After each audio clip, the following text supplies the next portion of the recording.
একটি ক্লাসের মাধ্যমে এসএসসি আইসিটির চতুর্থ অধ্যায়টার নাম হচ্ছে কিন্তু আমার লেখালেখি ও হিসাব।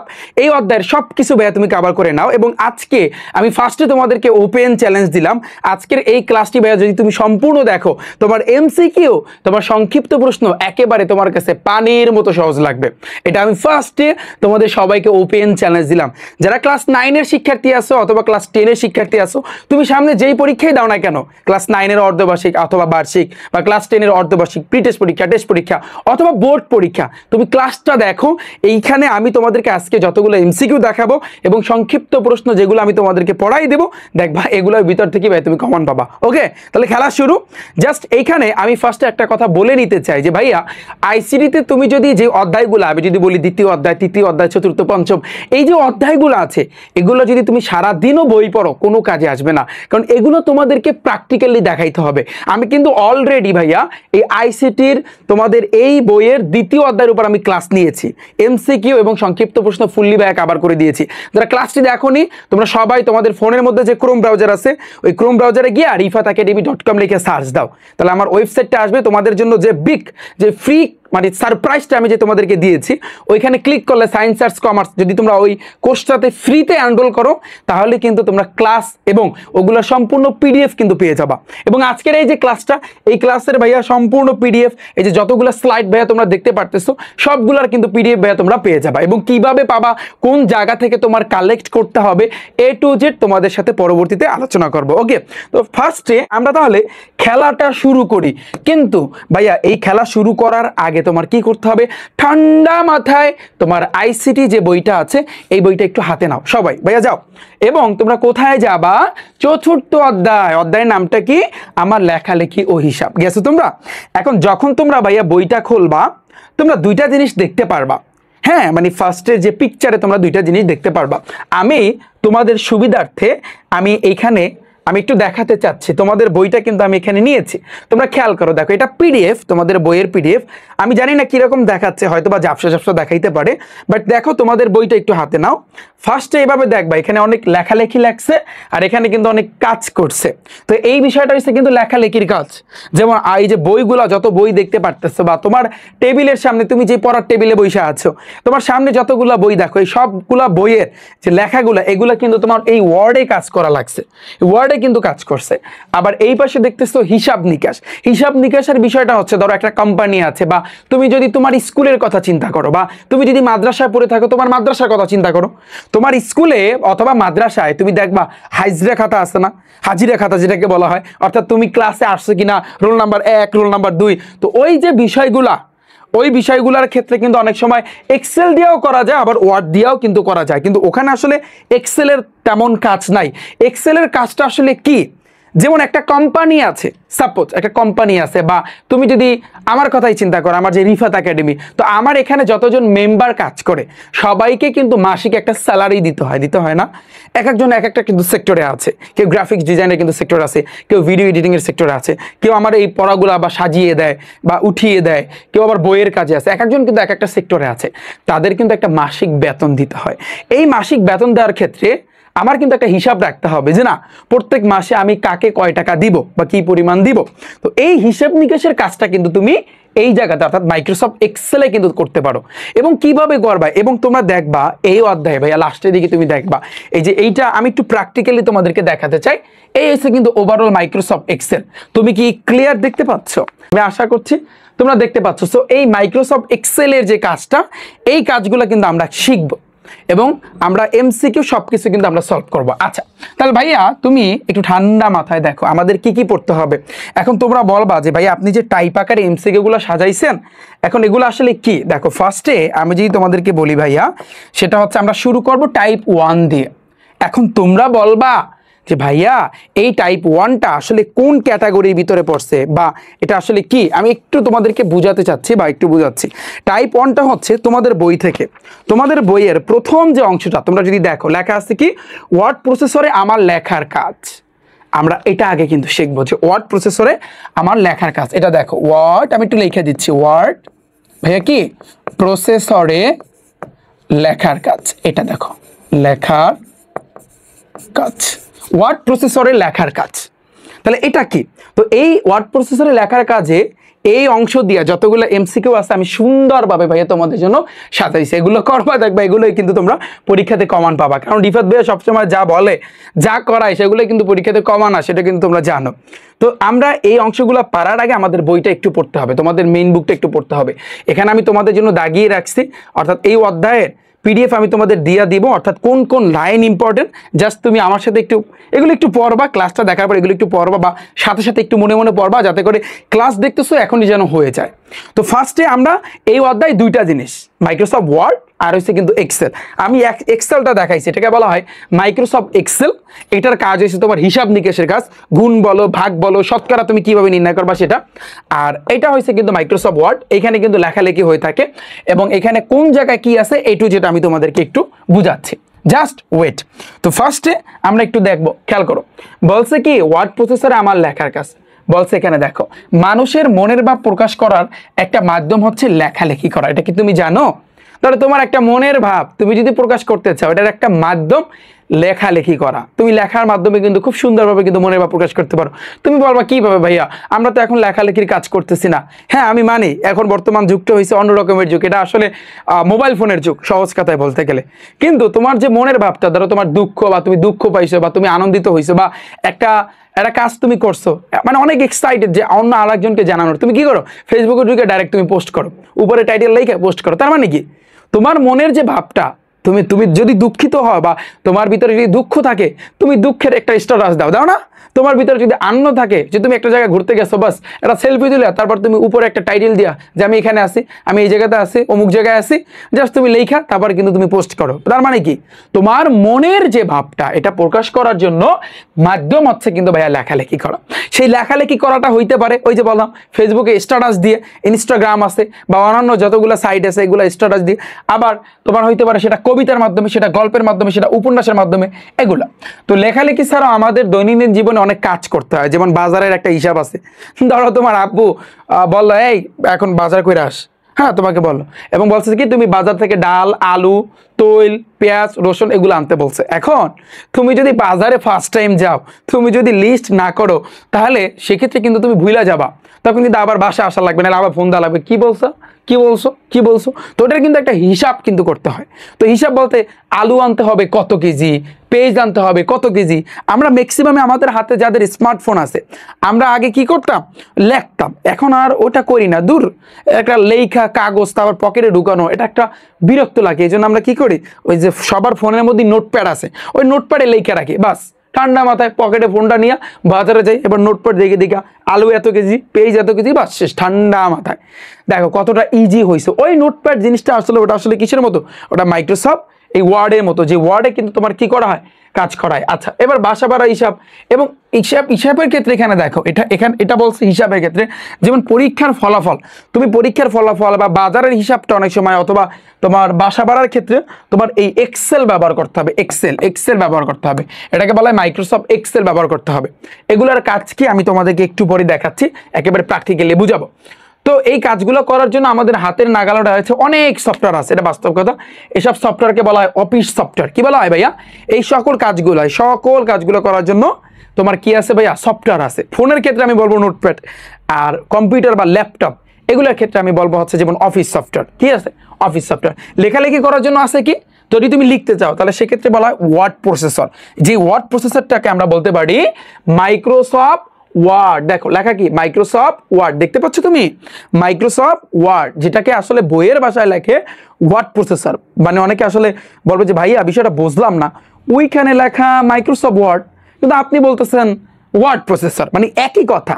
এবং আরেকটা হয়েছে কি, আর একটা হিসাব নিকাশ করার জন্য, যে হিসাব নিকাশ, বিশেষ করে হিসাব নিকাশের বিষয়টা আসে যারা ব্যাংকে জব করে, ব্যাংকে যারা বা সমিতি বলা হয়, তো তাদের ক্ষেত্রে যে এখানে মুনাফা কত হয়েছে, বা কয় টাকা ঋণ নিছে, বা কয় টাকা, এগুলো সব কিছু হিসাব নিকাশ করার জন্য অবশ্যই তার মাইক্রোসফট এক্সেল ব্যবহার করতে হবে। এটাকে বলা হয় এই বইয়ের ভাষায় বলা হয় স্প্রেডশিট অ্যানালাইসিস সফটওয়্যার। এই যে মাইক্রোসফট এক্সেল না, এটা কি, এই যে নাম কি, মাইক্রোসফট এক্সেল, বাট এটার বাংলায় কি বলা হয়, মানে বাংলায় আমরা কি বলতে পারি, বাংলায় আমরা বলতে পারি spreadsheet analysis software, spreadsheet analysis. Okay, তাহলে দুইটা জিনিস এখানে মাথায় রাখবা, একটা হচ্ছে তোমার লেখালেখি করার জন্য ওয়ার্ড প্রসেসর, আর হিসাব নিকাশ করার জন্য ভাইয়া স্প্রেডশিট অ্যানালাইসিস।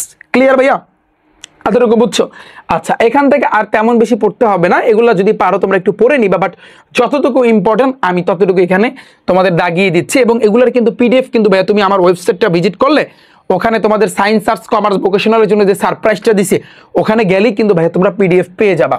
এই বইয়ের পিডিএফ মানে দাগানো পিডিএফ, দাগানো বইয়ের পিডিএফ সব তো ইম্পর্টেন্ট না, সব তো লাগে না। যেমন দ্বিতীয় অধ্যায়ের পিডিএফ কিন্তু ভাইয়া দিচ্ছি, তোমরা কিন্তু জানো। এখন দেখো এই ওয়ার্ড প্রসেসরে কাজ করতে গিয়ে, দেখো ওয়ার্ড প্রসেসরে কাজ করতে গিয়ে আমরা অনেক সুবিধা পেয়ে থাকি। যেমন দেখো কিরকম সুবিধা পেয়ে থাকি। এক নম্বরে নির্ভুলভাবে লেখালেখির কাজ করা যায় এবং ভুল হলে আমরা কিন্তু সংশোধন করতে পারি। ওয়ার্ড প্রসেসর বলতে কি বোঝায়? আমরা মাইক্রোসফট ওয়ার্ডটাকে চিনবো। এখানে যদি আমরা লেখালেখি করি না, ধরো আমার একটা লেখায় ভুল হয়েছে, ওই ভুলটা কিন্তু আমি ওই কিন্তু সংশোধন করে দিবে, ওই কিন্তু ভাইয়া সংশোধন করে দিবে। কিরকম তুমি দেখো, আমরা একটু পড়ি, পড়লে আমরা বুঝতে পারবো। এটা কিন্তু তোমার বই থেকে। তো নির্ভুলভাবে লেখালেখি কাজ করা যায়, ভুল সংশোধনও কিন্তু করতে পারবা। সম্পাদনের সুযোগ থাকায় লেখার কাজ নান্দনিকভাবে উপস্থাপন করা যায়। এবার হচ্ছে নানাভাবে লেখাকে উপস্থাপন করা যায়। তোমার ধরো কোনো একটা বিষয়, যেমন টাইপনের যেটা, যেমন টাইপনটা কি ছিল? ওয়ার্ড প্রসেসর, অথবা এই যে দেখো টাইপনটা কি ছিল ভাই, আমি লিখে রাখছি যে ওয়ার্ড প্রসেসর বা লেখার কাজ। এখন আমি যদি টাইপন দিয়া এই এমসিকিউটা আর অপশন যদি দিতাম, তাহলে টাইপন যেটা, এটাকে আমি অবশ্যই বড় করে দিতাম। টাইপনের পুরো নামটা আমি বোল্ড করে দিতাম, গাঢ় করে দিতাম। তো আমি বড় করতে পারবো, আমি রঙিন করতে পারবো ইচ্ছা করলে। আমি তারপর হচ্ছে কিন্তু বক্স আকারে উপস্থাপন করতে পারবো। পুরো লেখা প্রথম থেকে শুরু না করে নতুন লেখা প্রবেশ করানো যায়, লেখা মুছে ফেলা যায়, তুমি লেখা মুছে ফেলতে পারবা। যেমন আমি তোমাকে একটু দেখাচ্ছি, আমাদের এটা নিয়েই কিন্তু কথা বলছে। তাহলে কিবোর্ড আছে, কম্পিউটার বা ল্যাপটপের কিবোর্ড আছে, কিবোর্ড তো চেনো। যেমন আমি লিখলাম ভাইয়া রিফাত, দেখো আমি লিখলাম কি রিফাত একাডেমি, সাপোজ লিখলাম একাডেমি, আমি লিখলাম। হ্যাঁ, এখন তুমি বিষয়টা একটু চিন্তা করো। এই যে রিফাত একাডেমি যে আমি লিখলাম, এই যে দেখো, এই যে রিফাত একাডেমি লিখলাম। এখন এই জিনিসটা কিন্তু ভালো করে যদি খেয়াল করো, এটা কিন্তু এই পুরো পেজের বাম পাশে আছে। এখন তুমি ইচ্ছা করলে এই পুরোটা সিলেক্ট করবা, চাইপা দিয়ে বা মাউস আছে না এখানে, তো আমি তো এটা দিয়ে কাজ করতেছি। এইটা আর কম্পিউটার সেম ভাইয়া। তো তুমি যেটা করবা ভাইয়া, এটা যে পুরোটা সিলেক্ট করবা। যেমন আমি এটা পুরোটা সিলেক্ট করলাম। তুমি ইচ্ছা করলে ভাইয়া জিনিসটাকে কি করতে পারো, অনেক রং বেরঙের করতে পারো। এটার সাইজ বড় করতে পারো, যেমন এটা ছোট আছে, তুমি এটা এই যে এটা সাইজ, আমরা সাইজটা বড় করার জন্য তুমি দেখবা এই যে মাইক্রোসফট ওয়ার্ডের অনেকগুলা কিন্তু ফাংশন আছে। প্রথমে আছে ফাইল, তারপর হোম, তারপর ইনসার্ট, এই যে ড্র, ডিজাইন, লেআউট। তো তুমি যদি হোমে চাপ দাও, হোমে এই ফন্ট একটা গ্রুপ আছে, যেমন ফন্ট, প্যারাগ্রাফ, স্টাইল, দেখতে পাচ্ছ? তো ফন্টের ভিতরে এইখানে কিন্তু এই যে জিনিসটা, এটা প্রথমে যেটা দেখতে পাচ্ছ, এটা হয়েছে কিন্তু তোমার লেখাটা কোন স্টাইলে হবে, এটা তুমি সিলেক্ট করতে পারবা। ফর এক্সাম্পল ভাই তুমি দেখো লেখাটা এখন এভাবে আছে, আমি স্টাইল চেঞ্জ করে দিতে পারি। ফর এক্সাম্পল আমি বিভিন্ন সিস্টেমে কিন্তু আনতে পারি। যেমন আমি যদি এইভাবে দিই, দেখো এটা কি হয়েছে, অনেক হজা বড়া লাগিয়েছে, হয়েছে না? আবার আমি যদি এরিয়ালে আনলে কিন্তু জিনিসটা এরকম হবে। আবার আমি যদি বিষয়টা কালপুরুষও আনতে পারি। তো এই যে বিষয়গুলো একটু বুঝতে হবে তোমার। এই যে আমি কালপুরুষ আনলাম, দেখো লেখাটা কতটা মানে হচ্ছে স্টাইলিশ হয়েছে। এখন জিনিসটাকে তুমি চাইলে বড় করতে পারো। বড় করার জন্য এটার পাশেই এই ফন্টের ভিতরে এগুলো কিন্তু এই যে বড় করার জন্য বা চেঞ্জ করার জন্য এগুলো সম্পূর্ণ ফন্টের ভিতরে। আমি ধরো 20-এ দিলাম, দেখো 20-এ দিলে কতটা বড় হয়েছে। আমি ধরো সাপোজ আরও দেওয়া যায়, 28-এ দিলাম, দেখো কতটা বড় হয়েছে। খেয়াল করছো তুমি? এখন এই যে লেখাটা, এই যে এটা কিন্তু কালপুরুষে আছে, কালপুরুষ। আবার তুমি এরিয়ালে দিলে দেখো চেঞ্জ হয়ে গেছে। আবার তুমি অন্য স্টাইলে কিন্তু ভাইয়া দিতে পারো, যেমন এরিয়াল ব্ল্যাঙ্ক, দেখো কিরকম হয়েছে। আবার তুমি তোমার হচ্ছে এগুলো কিন্তু ভাইয়া তুমি দিতে পারো। আমি একটু বলতেছি এগুলো আসলে কি, ঠিক আছে? আমি আপাতত কিসে রাখতেছি, যে রিসেন্টলি এই যে কালপুরুষে আমি কিন্তু দিয়ে রাখলাম। এখন এটাকে তুমি বোল্ড করতে পারো, একটু গাঢ় করতে পারো ভাইয়া। গাঢ় করার জন্য আমরা ফন্টের ক্ষেত্রে চিন্তা করবো, যে হোমের ফন্টে এই যে বি আছে না, দেখো একটু গাঢ় টাইপের। বিতে যদি চাপ দাও, একটু খেয়াল করো, বিতে যদি আমি চাপ দিই তাহলে এটা কিন্তু গাঢ় হয়ে যায়। আর যদি এটার উপর আবার চাপ দিই, এটা কিন্তু আবার হালকা হয়ে যায়। আবার চাপ দিলাম, গাঢ় হয়ে গেছে, এখন কিন্তু গাঢ় আছে। ওকে, এবার এটাকে তুমি একটু বাঁকা বাইলে দিতে পারো। এই জন্য আমরা কিন্তু এই যে ইটালিক বলা হয়, এখানে দিলে দেখো লেখাটা কিন্তু বাঁকা হয়েছে। এটা সম্পূর্ণ কিন্তু ফন্টের ভিতরে। তাহলে ফন্টের ভিতরে কি কি আছে এটা মাথায় রাখবা। ফন্টের ভিতরে ভাইয়া তুমি যে লেখার স্টাইলটা, এটা কোন ক্যাটাগরির হবে, কোন ফন্টে হবে, ঠিক আছে, এটা তুমি সিলেক্ট করতে পারবা। ওর পাশে কিন্তু এটার সাইজ বড় হবে না মাঝারি থাকবে না কত বড় হবে, এটা ভাই তুমি সিলেক্ট করতে পারবা। এটাকে তুমি গাঢ় করবা কিনা সেটাও কিন্তু ফন্টের ভিতরে, ইটালিক করবা কিনা। আবার আমি ইটালিকটা মুছে দিলাম, আর এটার যদি নিচে একটা আন্ডারলাইনের মতো দিতে চাও তাহলে এই যে ইউ এখানে একটা চাপ দিবে, দেখো নিচে একটা দাগ চলে আসছে। এখন তুমি বলবো ভাই আমি এটাকে কালারফুল করবো, কালার মানে আমি কালার করতে চাচ্ছি, তুমি ইচ্ছা করলে এটার পুরো লেখাটা চেঞ্জ করতে পারো। এই জন্য তুমি জাস্ট একটা এতে প্রেস করো, দেখো কোন ক্যাটাগরিতে তুমি নিতে পারো। ধরো আমি এটা এই এতে যদি চাপ দিই, দেখো এটা কেমন হয়ে গেছে না বিষয়টা। আবার আমি আগের মতো রাখতে পারি, অথবা আমি এরকমও দিতে পারি, এই যে দেখো। তো এটা এগুলো কিন্তু সম্পূর্ণ ফন্টের ভিতরে, অথবা আমি আগের মতো কিন্তু রাখলাম বা এই সাইজে দিলাম। এরপরে ধরো আমি এটার একটা ব্যাকগ্রাউন্ড আনতে চাই, ফর এক্সাম্পল আমি ব্যাকগ্রাউন্ডটা কিন্তু আনার জন্য ধরো ব্যাকগ্রাউন্ড আমি কীরকম দিব, আমার একটা পছন্দের একটা কালার আছে, যেমন আমি তোমাদের যদি বলি একটু গাঢ় টাইপের, এই যে আমি যদি দিই তাহলে সেক্ষেত্রে আমি ওকে দিলাম। ওটা হচ্ছে কিন্তু লেখাটা কিন্তু দেখো কীভাবে হয়ে গেছে। ব্যাকগ্রাউন্ড আনার জন্য এইটা ব্যাকগ্রাউন্ড আনার জন্য ধরো এইটা, যে আমি যদি সবুজ বা আমি এই ক্যাটাগরি দিলাম, দেখো লেখাটা কিন্তু চেঞ্জ হয়ে গেছে, আগে কিন্তু কালো ছিল। তো লেখার কালার আনার জন্য তুমি পুরোটা কিন্তু সিলেক্ট করতে হবে, এভাবে ভাইয়া পুরাটা সিলেক্ট করতে হবে। পুরাটা সিলেক্ট করে এটা ধরো তুমি অন্য কালার আনতে পারো, এই যে দেখো অন্য একটা কালার আনলাম, আবার সবুজ আনছি, তারপর তুমি যে কোনো কালার ভাইয়া, এগুলো তুমি যে কোনো কালার কিন্তু ভাই আনতে পারো, অথবা লাল আনতে পারো। তো এইভাবে তুমি আনতে পারো। এখন ব্যাকগ্রাউন্ডটা তুমি ইচ্ছা করলে অন্য কিছু দিতে পারো, ফর এক্সাম্পল তুমি ব্লু টাইপের ব্যাকগ্রাউন্ড দিতে পারো, আবার সিলেক্ট করতে হবে, ব্যাকগ্রাউন্ডের ক্ষেত্রে এভাবে সিলেক্ট করতে হয়। এরপরে তুমি অন্য আর একটা দিতে পারো। যাই হোক, আগে যেটা ছিল, যেমন আমি একটু দেখাই তোমাদের, আগে ছিল কি ভাইয়া বলো তো, এই হলুদটা, এটা জোস হয়েছে, ক্লিয়ার? আমার কথা বুঝতে পেরেছো? এটা বুঝছো? তো এই পুরো জিনিসটা এগুলো কিন্তু আমাদের এখানেই লেখা আছে। সো আমি একটু এটা নিয়ে একটু পরে আলোচনা করতেছি, তার আগে দেখো যে বলছে কি পুরো লেখার শুরু থেকে তুমি মুছে ফেলতে পারবা, এটাকে তুমি ব্যাগে চাপ দিলে মুছে ফেলতে পারবা, তুমি রঙিন করতে পারবা, বড় করতে পারবা।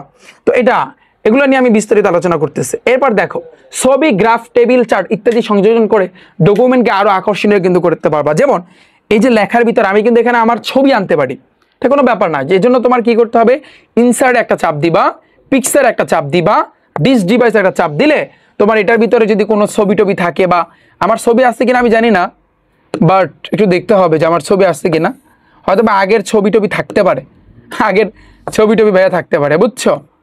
তো আই হোপ এখানে ধরো ছবি টবি যদি থাকে তুমি কিন্তু এখানে ছবি কি করতে পারবা, অ্যাড করতে পারবা। তো এই কথাই কিন্তু বলছে।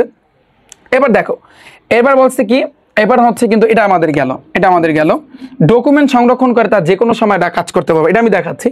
তারপর প্রয়োজন বোধে দরকারি তথ্য, মানে ডকুমেন্টটাকে তুমি কপি করে রাখতে পারবা, একই সাথে একাধিক ডকুমেন্ট নিয়ে কাজ করতে পারবা। ফাইন্ড রিপ্লেস নামক কমান্ড ব্যবহার করে বড় কোনো ডকুমেন্টকে অল্প সময়ে শব্দ খোঁজা যায়। ফাইন্ড রিপ্লেস আছে, ফাইন্ড রিপ্লেস, এটা আমি একটু পরে তোমাদেরকে দেখাচ্ছি। এই মাইক্রোসফটের ভিতরেই তোমার কি আছে, ফাইন্ড রিপ্লেস আছে। তো এই যে দেখো এখানে একটা রিপ্লেস, এটা দেখো ফাইন্ড, এটা কিন্তু তোমার হোমের ভিতরে এই যে ফাইন্ড, এই যে দেখতে পাচ্ছ, এই যে ফাইন্ড, এই রিপ্লেস দেখতে পাচ্ছ, এটার মাধ্যমে তুমি খুঁজতে পারবা। এই কথাটাই কিন্তু এখানে বলছে, দেখো ফাইন্ড রিপ্লেস কমান্ড, এটা কিন্তু ইম্পর্টেন্ট, ব্যবহার করে বড় কোনো ডকুমেন্টকে তুমি মানে অল্প সময় শব্দ তুমি খুঁজতে পারবা এবং প্রতিস্থাপন করতে পারবা, যে না ওখানে ভুল আছে কি না, আছে কি না, এটা তুমি পারবা। যখন কোনো ডকুমেন্ট বারবার ব্যবহারের প্রয়োজন হয় তখন সেটিকে তুমি কি করতে পারবা, টেমপ্লেট আকারে সংরক্ষণ করে রাখা যায়। অর্থাৎ প্রতি সপ্তাহে ধরো ল্যাব রিপোর্ট প্রস্তুত করার জন্য এগুলো দরকার পড়বে। বড় আকারে ডকুমেন্টে যেমন গবেষণাপত্রের বিষয়বস্তুর সারণী, রেফারেন্স, ছবি তালিকা, গ্রন্থপঞ্জি ইত্যাদি অনেক কাজ অল্প সময়ে করা যায়। আমি দেখাবো, প্রত্যেকটা কাজ আমি তোমাদের দেখাবো। বানান দেখার সফটওয়্যার বা স্পেস চেকার, এই বানান দেখার সফটওয়্যার, এটার নাম কি, এটাকে আমরা স্পেস চেকার বলতে পারি। সহজেই আমরা বানান সংশোধন করতে পারি যদি ভুল টুল থাকে। এবার আছে কিন্তু তোমার ডকুমেন্ট সংরক্ষণ করে তার যে কোনো সময় যতবার ইচ্ছা আমি প্রিন্ট করতে পারবো। আমি দেখাচ্ছি, ইলেকট্রনিক যোগাযোগ ব্যবস্থার মাধ্যমে যে কোনো জায়গায় ডকুমেন্ট প্রিন্ট করা যায়, কাগজের নথি বা ফাইলের পরিবর্তে এগুলো ফাইলের ব্যবস্থাপনা। সো অল ওভার আমাদের মোটামুটি এখানে অনেক আলোচনা করছে, তুমি লাইনগুলো একবার পড়বা, ঠিক আছে? এবং এই সব কিছুর জন্য আমরা যে অফিসটা ব্যবহার করব, ওরা যেটা বলছে বইয়ে, মাইক্রোসফট 2007 অথবা মাইক্রোসফট ওয়ার্ড, মাইক্রোসফট এক্সেলের কিন্তু ভিত্তিতে আলোচনা করব। এখন আমরা যতটুকু পড়ছি, এখানে আমরা কি পড়ছি, আমাদের বই থেকে ওয়ার্ড প্রসেসর আমার লেখার কাজ, এটা আমরা কিন্তু পড়ছি। তো এখন আমরা যেটা করব, আমরা ঠান্ডা মাথায় এটা সলভ করব। ফার্স্টে আসি 1 নম্বরে, লেখালেখির জন্য কোন সফটওয়্যারটি ব্যবহার করা হয় বলো? মাদ্রাসা বোর্ডে আসছে, ঢাকা বোর্ডে আসছে, সম্মিলিত বোর্ড 17তে আসছে, মানে প্রত্যেকটা বোর্ডে আসছে। তুমি চিন্তা করো, আমরা যদি লেখালেখির জন্য আমরা জানি কি স্প্রেডশিট হবে নাকি ওয়ার্ড প্রসেসর হবে ভাইয়া? দুইটা জিনিস। স্প্রেডশিট হয়েছে তোমার হিসাব নিকাশ করার জন্য, গুণ করার জন্য, ভাগ করার জন্য, শতকরা, তোমরা বইয়ে দেখছো না, পড়ছো না? এই মাত্র কিন্তু আমি তোমাদের কিন্তু ভাইয়া পড়াই দিচ্ছি, এই মাত্র পড়াইছি, এই মাত্র আমার এখনো কিন্তু মনে আছে, এই যে দেখো লেখালেখির জন্য ওয়ার্ড প্রসেসর, আর হিসাবের জন্য স্প্রেডশিট। খেয়াল করছো তুমি? আচ্ছা, তাহলে দেখো ভাইয়া, দেখো তাহলে আমাদের অ্যান্সার হবে কিন্তু ওয়ার্ড প্রসেসর। ডান। এরপর আসছে কিন্তু ভাইয়া নেক্সট, চিঠিপত্র লেখার জন্য উপযুক্ত প্রোগ্রাম কোনটা? এটা মাইক্রোসফট ওয়ার্ড, বা এটাকে আমরা সংক্ষেপে বলতে পারি MS ওয়ার্ড, কারণ লেখালেখি করার জন্য MS ওয়ার্ড। এই যে দেখো, তোমাকে আমি বুঝাই, যেটা আমি আসলে তোমাদের ওপেন করে দেখাইছি না, এই যে MS ওয়ার্ড, মাইক্রোসফট ওয়ার্ড, এই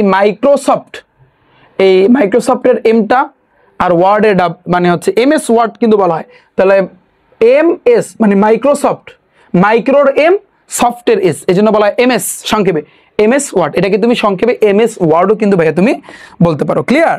আচ্ছা, এবার দেখো তো লেখালেখি করার জন্য এখানে আবার হচ্ছে কিন্তু কোন কমান্ড ব্যবহার করে বড় কোনো ডকুমেন্ট অল্প সময়ে শব্দ খোঁজা যায়? ওই যে রিপ্লেস, ফাইন্ড রিপ্লেস, আমি কিন্তু বলছি ফাইন্ড রিপ্লেস, এইমাত্র কিন্তু আমি তোমাদের পড়াইছি, দেখায় দিছে কোন জায়গাতে থাকে।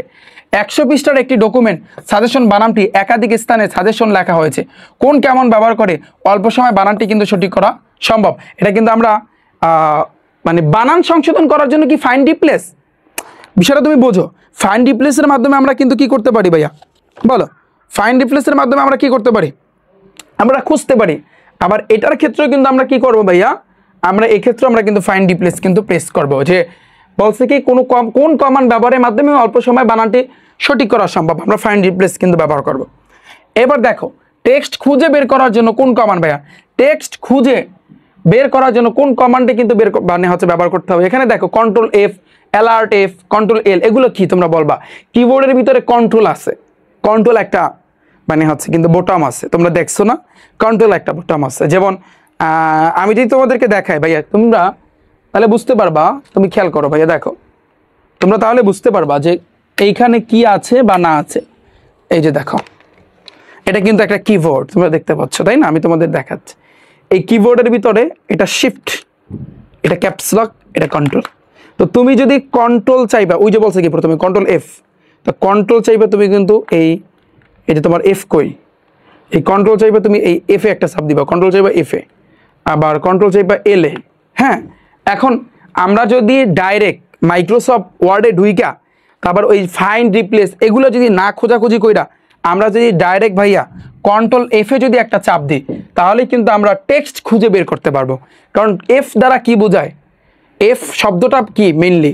F তো একটা অক্ষর, লেটার ইংরেজিতে বলা হয়। এটা মেইন ওয়ার্ডটা কি, শব্দটা কি? ফাইন্ড। তো ফাইন্ডের সংক্ষিপ্ত হয়েছে F। তো তুমি MS ওয়ার্ডে ঢুকে যদি কন্ট্রোল F এ একটা চাপ দাও, তাহলে সেক্ষেত্রে কিন্তু তুমি কি করতে পারবা? টেক্সট খুঁজে বের করার জন্য এটা একটা কমান্ড কিন্তু তোমার চলে আসবে। আশা করছি তোমরা বুঝতে পেরেছো, আমি এটা তোমাদেরকে দেখাবো অনেক। এবার আসে কিন্তু নেক্সট, বলছে কি ওয়ার্ড প্রসেসরে বারবার প্রয়োজনীয় ডকুমেন্টকে কিভাবে সংরক্ষণ করলে সাশ্রয় হয় বলো তো? তুমি PDF আকারে না ওয়ার্ড আকারে? তো PDF করলে ওটা কিন্তু তোমার আবার এডিট করতে কিন্তু ভাইয়া তোমার ঝামেলা হবে। তুমি তার চেয়ে যদি একটা টেমপ্লেট আকারে যদি সাজাও, তাহলে সবচেয়ে বেস্ট। এইখানে কিন্তু লেখা আছে, ওইখানে লেখা আছে। এবার দেখো ভাইয়া, কোনো ডকুমেন্ট বারবার ব্যবহারের প্রয়োজন হলে তা কি আকারে কিন্তু সংরক্ষণ করা হয়?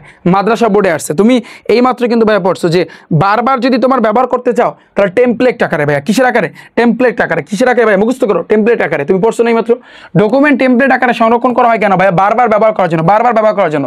দেখো এগুলো বোর্ডে আসছে ভাইয়া, পরপর আসছে। পরে আসি দেখো যে কি কারণে ডকুমেন্টকে টেমপ্লেট আকারে কিন্তু সংরক্ষণ করা হয়। দিনাজপুর বোর্ডে আসছে ভাইয়া, বারবার ব্যবহার করার জন্য। ভাইয়া বারবার ব্যবহার করার জন্য। বারবার ব্যবহার করা মানে কি? বারবার ব্যবহার করা মানে হচ্ছে কিন্তু এটা সময় সাপেক্ষ বা সময় সাশ্রয় হয়। এটা মেনলি কিন্তু সময় সাশ্রয় হয়। কি হয়? সময় সাশ্রয় হয়। পরে দেখো, গবেষণাপত্রে বিষয়বস্তু সারণী খুবই অল্প সময় সম্পাদন করা যায় কোন সফটওয়্যারের মাধ্যমে ভাইয়া? MS ওয়ার্ড, বা এটাকে আমরা কিন্তু বলতে পারি ওয়ার্ড প্রসেসর। এটাকে আমরা বলতে পারি কি? Word processor. কি বলতে পারি ভাইয়া? Word processor. ক্লিয়ার? আমার কথা বুঝতে পেরেছো? এবার আসে কিন্তু দেখো কোন সফটওয়্যারটি সাহায্যে সহজে প্রেজেন্টেশন তৈরি ও উপস্থাপন করা যায়। আসলে প্রেজেন্টেশন তৈরি করার জন্য পাওয়ার পয়েন্ট বেস্ট, কিন্তু আমি জানি না এটা কেন এটা বলছে। তুমি মাইক্রোসফট ওয়ার্ড দিয়ে, MS ওয়ার্ড দিয়েও কিন্তু করতে পারবা, ওয়ার্ড প্রসেসর দিয়েও তুমি কিন্তু করতে পারবা। ওয়ার্ড প্রসেসরের ভিতরে শুধু যে তোমার MS ওয়ার্ড পড়ছে এরকমটা না, পাওয়ার পয়েন্টে আছে। তো এই ওয়ার্ড প্রসেসর, এখানে একটু কথা আছে। তোমরা অনেকেই বলবা যে ভাইয়া প্রেজেন্টেশন রেডি করে তো আমরা দেখছি অনেকে যারা কম্পিউটার যারা চালাইছো বা মোটামুটি একটা আইডিয়া আছে, তোমরা খেয়াল করছো যে ভাইয়া তোমার হচ্ছে কিন্তু পাওয়ার পয়েন্টে কিন্তু বেশিরভাগ কাজ করা হয়। কিন্তু ওয়ার্ড প্রসেসর দ্বারা মাইক্রোসফট ওয়ার্ডও বুঝে, আবার অনেক সময় তোমার হচ্ছে পাওয়ার পয়েন্টে কিন্তু তোমার বুঝাবে। সো এই জন্য আমরা পাওয়ার পয়েন্ট সিলেক্ট না করে ওয়ার্ড প্রসেসর কিন্তু আমরা সিলেক্ট করবো। ক্লিয়ার ভাইয়া? পয়েন্টটা দেখো, এমএস ওয়ার্ড দিয়ে মানে করা যায়, মাথা বোর্ডে আসছে কি করা যায়, তুমি এমএস ওয়ার্ড দিয়ে কি করতে পারবা ভাইয়া, লেখালেখি করতে পারবা। কারণ এই মেইনলি কিন্তু তুমি নির্ভুলভাবে লিখতে পারবা, সহজ কথায় নির্ভুলভাবে তুমি কি করতে পারবা, লিখতে পারবা। শেষ, টাইপ 1 খেল খতম। এবার আসে কিন্তু ভাইয়া টাইপ 2, পানি পানি। বলো ভাইয়া, ভাইয়াকে তুমি একটু জানাও যে ভাইয়া পানি পানি বলো। তো যদি পানি পানি হয় তাহলে আমাদের এই অংশটা কিন্তু ডান, অর্থাৎ আমরা এমনভাবে শিখতেছি যে ভাইয়া তুমি চিন্তা করো যে মানে বই থেকে টাইপ উঠাচ্ছি, সাথে সাথে ওইটা কিন্তু এমসিকিউ করতেছে। আমরা কিন্তু বায়োলজি, যারা সায়েন্সের স্টুডেন্ট আছো, তোমাদের জীববিজ্ঞান সাবজেক্টে আমি কিন্তু চিন্তা করেছি এইভাবে পড়াবো। তোমাদের প্রত্যেকটা সাবজেক্ট আমরা ইনশাল্লাহ এইভাবে পড়াবো। বিশেষ করে বাংলাদেশ বিশ্ব পরিচয় বা তোমার হচ্ছে যারা আর্টসের আসো স্টুডেন্ট, বা তোমার হচ্ছে এই যে তারপর হচ্ছে বিজ্ঞানের যে সাবজেক্টগুলো, আমি ট্রাই করব এইভাবে পড়ার। অর্থাৎ টাইপ যতটুকু তুমি এই ওয়ার্ড প্রসেসর আমার লেখালেখির কাজ, তুমি 1 পৃষ্ঠা পড়ছো, এই এক থেকে অপর পৃষ্ঠায় গেছো, 1.5 পৃষ্ঠা পড়ছো মোটামুটি, এই 1.5 পৃষ্ঠার ভিতরে যতগুলো এমসিকিউ আছে তুমি সাথে সাথে সলভ করবা। এটাই ভাইয়া খেলা, এটাই ভাইয়া খেলা। এইভাবে যদি তুমি পড়ো তাহলে তোমার প্রস্তুতি সবচেয়ে বেস্ট হবে। ঠিক আছে? তো আমি আশা করছি বুঝছো। পরে দেখো সেকেন্ড নাম্বারটা এইভাবে অফিস বাটন এবং এর অপশন সমূহ, এটা তুমি দেখিয়ে বুঝতে পারতেছো এটা কি হবে, অফিস বাটন। হ্যাঁ, এই যে তোমার পরের যে লেখাটা এবং এর অপশন সমূহ। এখন আমরা যে কাজটা করবো ভাইয়া, এই কাজটা কিন্তু সম্পূর্ণ আমাদের এইখান থেকে দেখতে হবে, এখানে মানে দেখাইতে হবে। এখানে অনেকগুলো ছবি দিয়েছে, এগুলোর প্রত্যেকটা কাজ আমি তোমাদেরকে বলতেছি। তো এই টাইপ 2 পারার জন্য আমাদের প্র্যাকটিক্যালে যাইতে হবে। তো ফার্স্টে আমরা ডিরেক্টলি চলে আসলাম ভাইয়া, এটা হচ্ছে মাইক্রোসফট ওয়ার্ড, বা এটাকে আমরা বলতে পারি অফিস বা মাইক্রোসফট অফিস কিন্তু বলতে পারি। তো আমরা মাইক্রোসফট মানে অফিসে প্রবেশ করলাম এবং ওরা বলছে ওয়ার্ড 2007। ধরো আমি ওয়ার্ড 2007 এখানে চালু করলাম, এটা হয়তো বা 10 মনে হয়, 2010 সম্ভবত, যাই হোক ওরা কোনো ফ্যাক্ট না। চালু করার পর একটি উইন্ডো খুলবে। তো চালু করার পর এভাবে একটা উইন্ডো খুলবে, এভাবে কিছুই লেখা থাকবে না, আমি তো লিখছি এটা। এবার এই উইন্ডোর বাম দিকের কোনায় তুমি দেখো, এইখানে বাম দিকের কোনায় ভাইয়া, বাম দিকের কোনায় একটা অফিস বাটন আছে। তো এখানে আসলে বাম দিকের কোনায়, এটা যেহেতু ওয়ার্ড 2010 আমি ব্যবহার করতেছি, কিন্তু ওরা বলছে ওয়ার্ড 2007। তো ওয়ার্ড 2007 যে মাইক্রোসফটটা মানে হচ্ছে এটা যদি তুমি ব্যবহার করো ওই সফটওয়্যারটা, তাহলে সেক্ষেত্রে অফিস বাটন থাকতো, বাট এখানে ভাইয়া নাই। তো অসুবিধা নাই, অফিস বাটনের পত্র এখানে ফাইল আছে। তো এখানে যখন তুমি ক্লিক করবা, এই যে অফিস বাটনে যখন ক্লিক করবা, পাশে দেখতে পাচ্ছ তুমি কি দেখতে পারবা, নিউ, ওপেন। এই যে দেখো নিউ, এই ওপেন, এই সেভ, তারপর সেইবাস, এই প্রিন্ট, তারপর শেয়ার, এক্সপোর্ট, এগুলো সব আছে না? আছে। এখন প্রত্যেকটার কাজ কি এটা আমি তোমাদেরকে ধরে ধরে বুঝাই দেবো। প্রথমে আসে নিউ। নিউ দ্বারা কি বোঝায়, নতুন ডকুমেন্ট খুলতে এটা ব্যবহৃত হয়। তুমি দেখো যখনই তুমি চিন্তা করো এটা ফাইল না, এটা ধরো অফিস বাটন, যেহেতু তোমাদের বই অনুযায়ী পড়তে হবে। তো যখনই তুমি এই অফিস বাটনে একটা ক্লিক করবা, প্রথমে যে নিউ আসবে, এই নিউ দ্বারা বোঝায় নতুন একটা ফাইল তুমি খুলবা। যেমন ধরো নিউতে একটা চাপ দিলে, বাস এবার তুমি ব্ল্যাঙ্ক ডকুমেন্টে চাপ দিলে নতুন একটা সৃষ্টি হয়েছে, মানে নতুন একটা ডকুমেন্ট কিন্তু খুলছে, এটা একটা নতুন একটা ডকুমেন্ট। ক্লিয়ার? তাহলে নিউ এর কাজ কি, নতুন ডকুমেন্ট খোলা। যদি এমসিকিউতে আসে যে অফিস বাটনে, ওই একটু মানে চোখ বুঝা চিন্তা করবা ভাইয়া কিভাবে প্র্যাকটিক্যালি শিখাইছিল বা প্র্যাকটিক্যালি কিন্তু কিভাবে দেখাইছিল, যে যদি আমি ওয়ার্ডে চাপ দিই, মানে অফিস বাটনে যদি এখানে যদি চাপ দিই, অফিস বাটনে যদি আমি চাপ দিই, তাহলে ওই যে নিউটা, এই নিউ এর কাজ হচ্ছে কিন্তু নতুন একটা ডকুমেন্ট। এই যে নিউতে যদি আমি চাপ দিই, তাহলে এই ব্ল্যাঙ্ক ডকুমেন্টে মানে চাপ দিলে মানে কি, এটা দ্বারা কি বোঝায়, নতুন একটা ডকুমেন্ট খুলে যাবে। বাস। ওপেন, ওপেন মানে কি, পূর্বে সংরক্ষণ করা কোনো ডকুমেন্ট খুলতে। যেমন তুমি চিন্তা করো সেম ভাবে এখানে যদি যাও, এবার যে এই যে ওপেন আছে, ওপেন মানে কি, ওপেন দ্বারা বোঝায় তোমার এই কম্পিউটারের ভিতরে আগে যদি কোনো ওয়ার্ড থাকে সেভ করা, ওই জিনিসটা তুমি ইচ্ছা করলে কিন্তু ওপেন করতে পারো। যেমন আমি যদি একটু চিন্তা করি ভাইয়া, ধরো আমি আমার পিসিতে একটু ওপেন করলাম, যে ধরো দিস পিসি আমি, অথবা ব্রাউজার, হ্যাঁ এখানে আমি ওপেন করলাম। একটু দেখো দাঁড়াও, আমি ব্রাউজারে গেলাম। আমি একটা মানে আগে সেভ আছে কিনা, যেমন সেই দিন এইবার, এটা আমি একটু তোমাদেরকে দেখাতে চাচ্ছি। আচ্ছা এটা ওপেন হবে না, এটা তো ওপেন হচ্ছে না। আচ্ছা যাই হোক, কোনো সমস্যা না, তারপর আবার দেখাচ্ছি। ধরো এই ওপেনে চাপ দিলে, ধরো তোমার এই পিসির ভিতরে বা তোমার এই কম্পিউটারের ভিতরে আগে যদি কোনো ফাইল টাইল থাকে, সেটা কিন্তু তোমার কি হবে, ওপেন হবে। আচ্ছা এটা আসলে ওপেন হচ্ছে না, বিকজ কোনো একটা কারণ আছে। কেন ওপেন হচ্ছে না আমি জানি না। তো যাই হোক, তোমরা একটু খেয়াল করো, ওটা কোনো সমস্যা না। তো এইভাবে কিন্তু মানে কি, এটা দ্বারা কি বোঝায়, যে পূর্বে কোনো একটা ফাইল আছে, ওই ফাইলটা কিন্তু তোমার কি হবে, বা কোন সংরক্ষণ করা একটা ডকুমেন্ট আগে থেকে আছে, ওটা তোমার খুলবে। এটা খোলার জন্য তুমি কি করবা, এই অফিসে চাপ দিবা, তারপরে এই যে তোমার ওপেন একটা চাপ দিবা। ক্লিয়ার?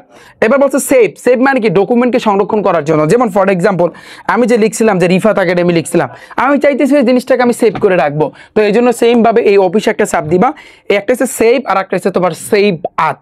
সেভ দ্বারা বোঝায় যে ডকুমেন্টকে সংরক্ষণ করতে, আর সেভ আজ মানে কি একই ডকুমেন্টকে ভিন্ন নামে সংরক্ষণ করতে। ধরো তুমি এই যে রিফাত একাডেমি, আমি চাইতেছি আমার নাম দিয়া নতুন করে আমি সেভ দিব। নতুন করে যদি সেভ দিতে যাও তখন সেভ আজ, নতুন করে যদি সেভ দিতে চাও। আর সেভ দিলে হয়তো বা আগেটা জিনিসটা ছিল ওই জায়গাতেই তোমার ফাইলটা সেভ হয়ে যাবে। আমার কথা বুঝছো? যেমন আমি যদি ব্রাউজারের কথা যদি ভাবি যে এখানে আমি কোন জায়গাতে রাখবো, ধরো সাপোজ তুমি চিন্তা করো ভাইয়া, আমি একটু তোমাদেরকে দেখাই। ধরো আমি ডাউনলোডে আমি এখানে সেভ দিলাম এই নামটা, এখানে আমি নাম লিখে দিলাম, যেখানে আমি কি লিখবো, ধরো আমি রিফাত, এই যে রিফাত একাডেমি। আচ্ছা এটা একাডেমি, আমি এই নাম দিয়ে কি করলাম, এটাকে আমি সেভ দিলাম। তুমি ভাইয়া খেয়াল করো, এই যে সেভ আমি দিলাম। তো সেভ দিলে হবে কি, এখন যদি আমি ডাইরেক্ট সব কিছু কাইটা আমি যদি আমার পিসিতে যাই সাপোজ, এবার আমি যদি যেখানে সেভ দিছে সেখানে যদি আমি যাই, এটা দেখো রিফাত একাডেমি নামে একটা ডকুমেন্ট সেভ হয়েছে। আমি এখন এটাকে ওপেন করব, এই যে ওপেন করলে এটা আসছে। ক্লিয়ার? তো এই জন্য সেভ আস মানে কি, তোমার এই ডকুমেন্টটাকে তুমি একটা নামে, তুমি তোমার ইচ্ছা মতো নতুন বা ভিন্ন কোনো নাম দিয়া তুমি সেভ করতে পারবা। ক্লিয়ার? আর শুধু সেভ দেওয়ার জন্য যে না, ধরো এই রিফাত একাডেমির সাথে আমি অন্য কিছু লাগাইলাম, ফর এক্সাম্পল আমি লাগাইলাম হচ্ছে রিফাত হোসেন, এই যে ধরো রিফাত হোসেন, আমি এই জিনিসটা ধরো লাগাইলাম। এখন চাচ্ছি এটাকে ওইটার ভিতরে সেভ রাখতে। কোনটার ভিতরে সেভ রাখবা? আমি চাচ্ছি এই যে ফাইলটা কিন্তু আগে আমি কি করছি, এই যে আগে আমি এখানে সেভ দিছি, এইটার ভিতরে সংরক্ষণ করে রাখতে। তো এই জন্য আমরা কোথায় প্রেস করব? এই জন্য আমরা কিন্তু প্রেস করব এই সেম ভাবে অফিসে তুমি একটা চাপ দিবা। এখন সেভ আজ না ভাইয়া, শুধু সেভ। তো শুধু সেভ দিলে অটোমেটিকলি এখন ওখানে সেভ হয়ে গেছে। তো সেভ এবং সেভ আজ দুইটা জিনিস। সেভ মানে কি, তুমি একটা জিনিস এমনিতে সেভ করতে পারো, আগের ডকুমেন্টে সেভ করতে পারো। আর সেভ আস মানে কি ভিন্ন কোনো নাম দিয়ে তুমি এখন সেভ করতে পারো। গেল। এবার আছে কিন্তু ক্লোজ দ্বারা কি বোঝায়, তুমি সেম ভাবে অফিসে একটা চাপ দিবা, এখানে দেখো ক্লোজ নামক একটা অপশন আছে, খেয়াল করছো? ক্লোজে যদি তুমি চাপ দাও তার মানে এটা থেকে আমি রিমুভ হয়ে গেছি, অর্থাৎ মানে খোলা কোনো ডকুমেন্ট, আমার ডকুমেন্টটা ওপেন ছিল এটা বন্ধ করে দিছি। তো খোলা ও ডকুমেন্ট, আমার কিন্তু এখন ডকুমেন্ট নাই। তো ডকুমেন্ট নাই মানে শেষ, মানে একেবারে ডিলিট হয় নাই, কিন্তু আমি এটা রিমুভ করছি। এই জন্য আমরা কিন্তু ক্লোজে কিন্তু চাপ দেবো। ক্লিয়ার ভাইয়া? আমার কথা বুঝছো? তো এই কয়টা বুঝতে পারছো? তাহলে আমি আবারও বলতেছি, আবার রিপিট করতেছি, কারণ এগুলোই তুমি দেখবা এমসিকিউতে থাকবে। ভাইয়া তুমি চিন্তা করো, দাঁড়াও আমি ডকুমেন্ট ওপেন করতেছি, ওয়েট, আমি যেটা সেভ দিছি না, এই যে এটা আমি ওপেন করতেছি, এই যে এটা আমি ওপেন করলাম। তো ভাইয়া খেলাটা কিন্তু এখানে অফিসে চাপ দিবা। তোমার এই নিউ এর কাজ হচ্ছে কি, নিউ দ্বারা বোঝায় নতুন কোন একটা ওয়ার্ড, মানে হচ্ছে কিন্তু ডকুমেন্ট ওপেন করার জন্য। যে নিউতে যদি চাপ দিই, বাস নতুন একটা ডকুমেন্ট ওপেন হয়েছে। এবার যদি ভাইয়া যদি তোমার এই ওপেনে যদি চাপ দিই, অর্থাৎ আগে যদি কোনো আমার বা কম্পিউটারের ভিতরে যদি কোনো ফাইল টাইল থাকে, যেমন এই যে রিফাত একাডেমি ধরো আমি সেভ দিচ্ছি, ওটাকে আমি কিন্তু এখানে ওপেন করতে পারবো। এরপরে আবার কিন্তু সেভের কাজ হচ্ছে, এখানে যদি তুমি কোনো কিছু লেখো, ওই আগেরটা যদি সংরক্ষণ করে রাখতে চাও সেটা সেভ আস মানে কি ভিন্ন কোনো নামে যদি সংরক্ষণ করতে চাও। আর ক্লোজ দ্বারা বোঝায় কি, এটাকে সম্পূর্ণ বন্ধ করে দেওয়া। ক্লিয়ার ভাইয়া? তো যদি ক্লিয়ার হয় আমরা তাহলে এমসিকিউ সাথে সাথে সলভ করে ফেলি। দেখো এটা হচ্ছে কিন্তু অফিস বাটন নিয়ে কিন্তু কথা বলছে, অফিস বাটন নিয়ে কিন্তু ভাইয়া কথা বলছে। এরপর পরবর্তীতে আমরা লেখালেখির সাজসজ্জা ভিতরে আসতেছি। ওকে, তো ফার্স্ট আসি, অফিস বাটনে কোন অপশনটি পাওয়া যায়? অফিস বাটনে কোন অপশনটি পাওয়া যায় ভাইয়া? অফিস বাটন কোনটা ছিল? এই যে এইটা ছিল, এখানে কিন্তু ফাইল, এটা কিন্তু ছিল অফিস বাটন। তুমি নিউ পাবা, ওপেন পাবা, সেভ এস পাবা, ক্লোজ পাবা, এগুলো পাবা না? তাহলে দেখো, তা আমাদের যে কোশ্চেনটা কিন্তু ভাইয়া করছে, তুমি ফন্ট পাবা, কপি পাবা, ওপেন পাবা। ফন্ট তো তুমি পাবা না, তুমি ওপেন পাবা, এটা পাবা ওপেন। কারণ তুমি খেয়াল করো, এই যে দেখো ওপেন আসছে না অফিস বাটন, মানে তুমি অফিস বাটনে ক্লিক করছো, এই ওপেন আসছে না? মানে আবার অনেক সময় কোশ্চেন ঘুরায় দিবে, তো তোমার মাথায় রাখতে হবে যে অফিস বাটনের ভিতরে কি কি আছে, new, open, save as and then হচ্ছে কিন্তু তোমার ক্লোজ। এই কথা মনে রাখলেই হবে, new, open, save as and then হচ্ছে কিন্তু ক্লোজ। 5টা জিনিস থাকে, আরও থাকে, বাট তোমাদের জন্য এতটুকু পড়লেই এনাফ। পরে আসছে কিন্তু ভাই দেখো পরে খেয়াল করো, ওয়ার্ড 2007 চালু করার পর উইন্ডোর উপরের বাম কোণের আইকনটি কি বরিশাল বোর্ডে আসছে, মানে জিনিসটা বুঝাইতে চাইছে। ধরো এটা আমি ওয়ার্ড 2007 ওপেন করছি, তো বাম পাশেটার নাম কি? অফিস। এটা তো 2010, এই জন্য কিন্তু ফাইল আসছে, কিন্তু 2007 ওরা যেটা ওপেন করতে বলছে ওটা কিন্তু অফিস হবে। তো এই জন্য আমাদের অ্যান্সার হবে কি ভাইয়া, এটা হবে অফিস বাটন। ক্লিয়ার? তোমাদের বইও কিন্তু লেখা আছে। অফিস বাটনে ক্লিক করলে নিচের কোন অপশনটি কিন্তু পাওয়া যায় ভাইয়া? তুমি দেখো, হোম, ইনসার্ট, সেভ পাবা ভাইয়া, এগুলো তুমি পাবা না। তুমি খেয়াল করো, কারণ 5টা জিনিস পড়াইছে। ওয়ার্ড 2007 অফিস বাটন কিন্তু থাকে একেবারে উপরের বাম কর্নারে না, তাহলে উপরের বাম দিকে, খেলা, বুঝছো? খোলা ডকুমেন্টকে বন্ধ করার জন্য, ধরো খোলা আমার এই অফিসটা কিন্তু আমি এই যে দেখো এটা আমার খোলা আছে, এটাকে আমি যদি বন্ধ করতে চাই, আমি ধরো অফিসে চাপ দিব, এই ক্লোজে একটা চাপ দিব, একেবারে পুরোটাই কিন্তু বন্ধ হয়ে গেছে। এই যে আমি এই যে এই ক্লোজে একটা চাপ দিলে পুরোটাই কিন্তু আমাকে ডাইরেক্ট বের করে দিয়েছে, ডাইরেক্ট বের করে দিচ্ছে। ক্লিয়ার?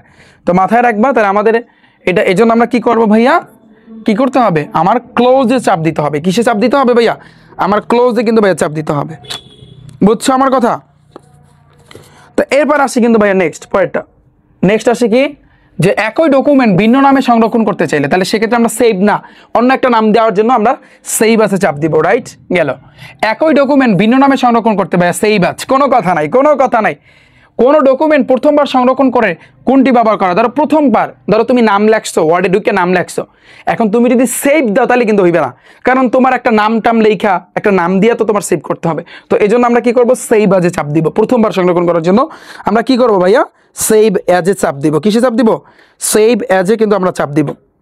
এখন এখানে আসলে মেইনলি প্রথমবার সংরক্ষণের জন্য, যেহেতু তোমাদের ওখানেও লেখা আছে সেভ অ্যাজ, না মেনলি সেভ অ্যাজও দেওয়া যায়, আবার তুমি সেভও দিতে পারো, কিন্তু একই কথা, দুইটা কিন্তু সেম কথা। কিন্তু যেহেতু ওরা সেভ বলছে, তুমি সেভে চাপ দিবা, মানে একেবারে প্রথমবার সংরক্ষণ করার জন্য। তো সেভে চাপ দিলে সেমভাবে ওই রকমই আসবে যে তোমার নাম লেখা লাগবে। এই বলছে কি, সেভ অ্যাজের মাধ্যমে কোনটি করা যায়? ডকুমেন্ট সংরক্ষণ করা যায় না। ডকুমেন্ট যদি সংরক্ষণ করতে চাও প্রথমে সেভে চাপ দিবা, কিন্তু একই ডকুমেন্টকে যদি ভিন্ন নামে সংরক্ষণ করতে চাও। এবার দেখো ভাইয়া, পেস্ট করার কিবোর্ড কমান্ড কোনটি? কন্ট্রোল। পেস্ট করার জন্য অনেকেই বলবে ভাইয়া কন্ট্রোল পি, কারণ পেস্টের পি না, কন্ট্রোল ভাইয়া ভি। মাথায় রাখবা, এই 4টা জিনিস তোমার জানতে হবে। এই 4টা জিনিস সবচেয়ে ইম্পর্টেন্ট ভাইয়া। এই 4টা জিনিস তোমার টানা মুখস্থ রাখতে হবে ভাইয়া। 4টা জিনিস কি করতে হবে? টানা মুখস্থ। কেন টানা মুখস্থ? তুমি যদি ভাইয়া CTRL মানে কি কন্ট্রোলে যদি চাপ দিয়া তুমি যদি সিতে চাপ দাও, তার মানে কোনো লেখাকে তুমি কি করতে পারবা ভাইয়া, কপি করতে পারবা। বুঝছো?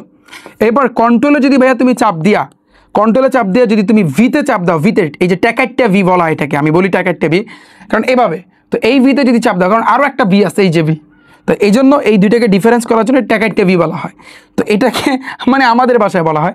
তো এটা যদি চাপ দাও, তার মানে পেস্ট হবে। পেস্ট মানে যেটা কপি করছো ওটা তুমি পেস্ট করবা। আমার কথা বুঝতে পেরেছো? এখন তুমি বলবো যে ভাইয়া তাহলে কন্ট্রোল পি দ্বারা কি করে? তাহলে কন্ট্রোল পি দ্বারা বুঝে প্রিন্ট করা। প্রিন্ট তো তোমরা জানো, তোমরা যদি একটা দোকানে যাও, একটা কম্পিউটার দোকানে যাও প্রিন্ট করার জন্য, তো কন্ট্রোল পিতে চাপ দিলেই কিন্তু ভাইয়া তোমার প্রিন্ট হয়ে যাবে। আমার কথা বুঝতে পেরেছো? এরপর আর আছে কি, কিন্তু ভাইয়া তোমার কন্ট্রোল এক্স মানে কি, কাট করা। এটাকে বলা হয় তোমার কাট করা। কন্ট্রোল এক্স দ্বারা বুঝে তোমার কাট করতে হবে। ধরো এই যে লেখাটা, এই লেখাটাকে পুরোটা এখান দিয়ে কাট করা মানে এখানে আর থাকবে না, আর কপি করলে কিন্তু এই থাকবে। বিষয়টা বুঝছো? তো বলছে পেস্ট করার জন্য কন্ট্রোল ভি। ক্লিয়ার? আচ্ছা, দাঁড়া আমি এটাকে একটু সেভ দিয়ে রাখি, আমার জন্য বেটার হবে। ওকে, তো এরপরে আসি কিন্তু ভাই আমাদের আরও কিছু এমসিকিউ আছে, আমরা সেগুলো সলভ করব। ওয়েট, আমি এটা একটু দেখাচ্ছি। এটা সেভ হোক, আপাতত সেভ হোক, তাহলে তোমরা বুঝতে পারবা না যে পুরো বিষয়টা ভাইয়া তোমাদের আসলে কি বুঝাতে চাচ্ছে। কঠিন লাগতেছে? কঠিনের বাইরে কিন্তু কিচ্ছু না, কারণ এগুলো সম্পূর্ণ ইজি। তুমি জাস্ট দেখো প্র্যাকটিক্যালি, আমি তোমাকে যেটা দেখাই তুমি এটা অ্যাপ্লাই করবা, দেখবা তোমার সব হয়ে যাবে একেবারে ফুল মার্ক। এমসিকিউতে কাপায় আসতে পারবা। যদি না পারছো তখন তুমি বলো পরবর্তী পঞ্চম অধ্যায় একেবারে পানির মতো সহজ বানাই দেবো। যাও, কথা দিলাম, যা পড়াবে সেগুলো দেবে পরীক্ষাতে আসবে, প্যারা না আর কিচ্ছু নাই। আবার 3য় অধ্যায় আছে। তো এরপর দেখো ভাইয়া, পরে বলছে কি টাইপ 3। এখন আমরা টাইপ 3-তে চলে আসলাম। এখন বলবো ভাইয়া টাইপ 3টা কোন ক্যাটাগরি? তোমার বইয়ে আমাদের অফিস বাটন গেছে, এখন হবে কিন্তু লেখালেখির সাজসজ্জা। এটা কি ভাইয়া? লেখালেখির সাজসজ্জা। ক্লিয়ার? দেখো লেখালেখির সাজসজ্জা, এখানে অনেক ছবি দিচ্ছে, তো এগুলো আমাদের একটু ভালো করে ভাইয়া জানতে হবে। তো সেমভাবে আমি তোমাদের বইয়ের পিডিএফটা ওপেন করলাম। তো আমাদের এতটুকু ডান, আমি আশা করছি এগুলো ডান, এগুলো আশা করছি তোমাদের আর দেখান লাগবে না। এখন এই যে লেখালেখির সাজসজ্জা, এখানে আসলে কি বলছে আমরা একটু দেখি। এই যে লেখালেখির সাজসজ্জা, লেখালেখির সাজসজ্জা বলছে ফন্ট স্টাইল নির্বাচন এবং এর সাইজ এবং রং। ফন্টের স্টাইল তুমি দেখো, ও তোমরা যদি এই ছবিটার দিকে তাকাও, এখানে ওরা মাইক্রোসফট অফিসের ভিতরে প্রবেশ করে হোমে গেছে, হোমে যাওয়ার পর এই যে ফন্টে গেছে, ফন্টে যাওয়ার পর ওই যে আমি এইমাত্র দেখাইছি না, তুমি ফন্ট সিলেক্ট করতে পারবা, তুমি সাইজ সিলেক্ট করতে পারবা, তুমি কালার সিলেক্ট করতে পারবা, এইমাত্র ভাইয়া দেখাইছি না, ভাইয়া দেখাইছে না এইমাত্র, ওই জিনিসগুলো আর কিছু না, লেখালেখির সাজসজ্জা। তারপরে আমরা একটু পড়বো আমাদের এখানে আসলে কি বলছে। যেমন দেখো, তোমরা ইতিমধ্যে ওয়ার্ড প্রসেসর ব্যবহার করে লেখালেখি করতে শিখে গেছো, এই লেখাগুলো একটু সাজিয়ে গুছিয়ে এখন তুমি উপস্থাপন করতে পারবে না, তো এই কাজটা, এই ওয়ার্ড প্রসেসরের ভাষায় এই কাজটাকে আমরা বলতে পারি ফরম্যাটিং টেক্সট। এই যে লেখালেখির সাজসজ্জা, এটা তো বাংলায়, কিন্তু ইংরেজিতে আমরা বলতে পারি কি ফরম্যাটিং টেক্সট। এটাকে আমরা কি বলবো? Formatting text. পড়ো ভাইয়া, ফরম্যাটিং টেক্সট, এটাকে আমরা কি বলবো ভাইয়া? Formatting text. কি বলবো আমরা? Formatting text. তো ওয়ার্ড প্রসেসরে লেখালেখি করার সময় বিভিন্ন স্টাইলের অক্ষর আছে, তো এগুলোকে আমরা বলবো ভাইয়া ফন্ট। তাহলে ফন্ট কি ভাইয়া? বিভিন্ন স্টাইলের কিন্তু ভাইয়া অক্ষর আছে, এগুলোকে আমরা কিন্তু ভাইয়া বলবো ফন্ট। যেমন আমি তোমাকে প্র্যাকটিক্যালি দেখাচ্ছি, এই জিনিসটা ক্লিয়ার হবে। তো প্র্যাকটিক্যালি দেখানোর জন্য আমি জাস্ট যেটা করব, আমি যে একটা সেভ দিছি, এই যে আমি একটা প্রথমবার যে সেভ দিছি, প্রথমবার রিফাত একাডেমি নামে, তো আমি এই জিনিসটাকে ওপেন করলাম।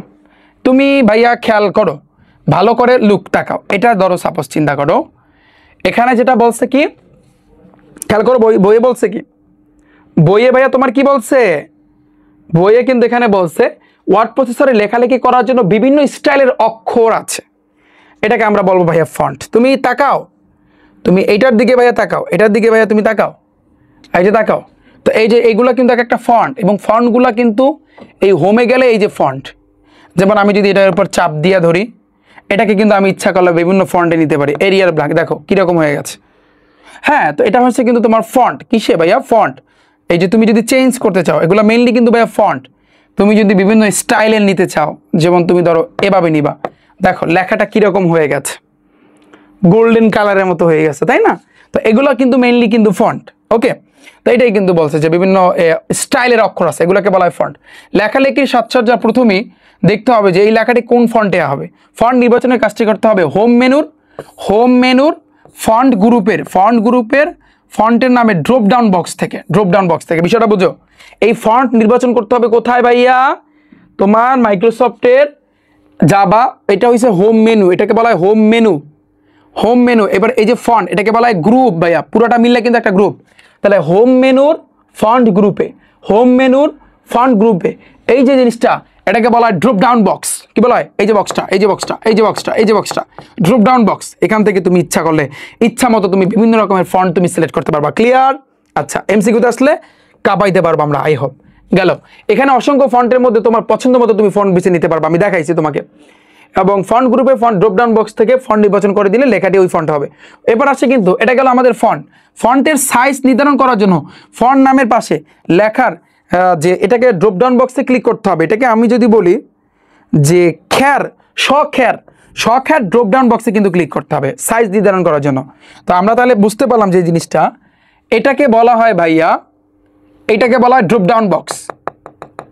আর এটার পাশে যেটা আছে, এটা সাইজ, শখের সাইজ দিছে, এই যে এটাকে ড্রপ ডাউন বক্সের পাশে, এটা ক্লিয়ার? এটা আমরা যদি এটার সাইজ কতটুকু হবে, ধরো এই রিফাত আমি সাপোজ দিলাম, ধরো এটার সাইজ কতটুকু হবে, তো আমরা তাহলে কি করব, ধরো এটা যদি আমি আরো 72 দিই, দেখো কত বড় হয়েছে, খেয়াল করছো কত বড় কিন্তু ভাইয়া হয়েছে, তুমি খেয়াল করছো বিষয়টা? এই এরপর আসে কিন্তু ভাইয়া কি নেক্সট তুমি দেখো, তারপরে কি, তাহলে ফন্ট নামের পাশে এই যে ড্রপ ডাউন বক্সে ক্লিক করতে হবে এবং নির্বাচন করতে হবে। তোমরা তোমাদের ইচ্ছা মতো ফন্টের রং নির্ধারণ করতে পারবা। এই জন্য ফন্ট গ্রুপের আইকনে ড্রপ ডাউন বক্সে ক্লিক করে ফন্টের রং তোমার নির্বাচন করতে হবে, ফন্ট গ্রুপের আইকনের ড্রপ ডাউন বক্সে ক্লিক করতে হবে। এখন আমি যেটা বলবো পার্সোনালি, আমি যেটা বুঝতে পারলাম ভাইয়া, এটা হোম মেনুর, এটা ফন্ট গ্রুপ, আর পুরোটাকে আমরা বলতে পারি ড্রপ ডাউন বক্স। তো ড্রপ ডাউন বক্সের উপরেরটা এইটা ফন্ট নির্বাচন করার জন্য, পাশেরটা হচ্ছে সাইজ নির্ধারণ করার জন্য, এবং তোমার এই যে জিনিসটাকে কালার করার জন্য এখানে কিন্তু অনেকগুলো আইকন আছে, দেখছো?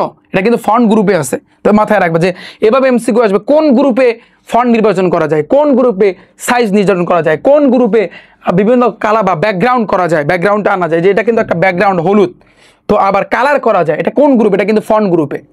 হোম মেনুর ভাইয়া ফন্ট গ্রুপে। ক্লিয়ার? আশা করছি বুঝতে পেরেছো।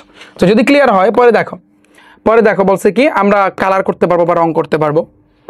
এরপরে আসে কিন্তু ভাইয়া লেখালেখির সাজসজ্জার ভিতরে আর কি আছে দাঁড়াও, এই জায়গাতে হ্যাঁ এটা গেল। এরপরে আমাদের কিন্তু জানতে হবে যে বুলেট নম্বর এবং লাইনের ব্যবধান, এই তিনটা জিনিস জানতে হবে।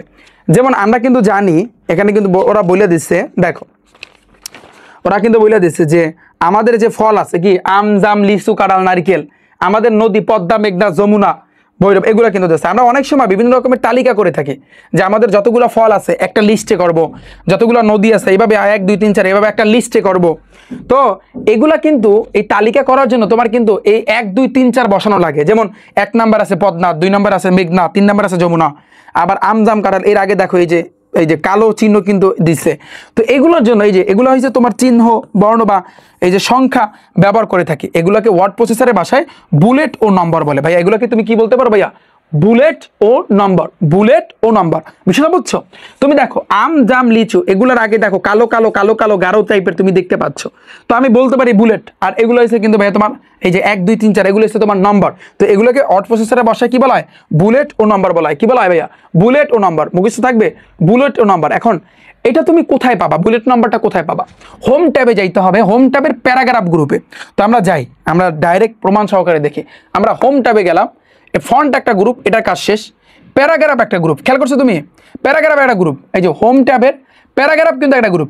এইখানে কিন্তু তোমার বুলেট এবং নাম্বার আছে প্যারাগ্রাফ গ্রুপে।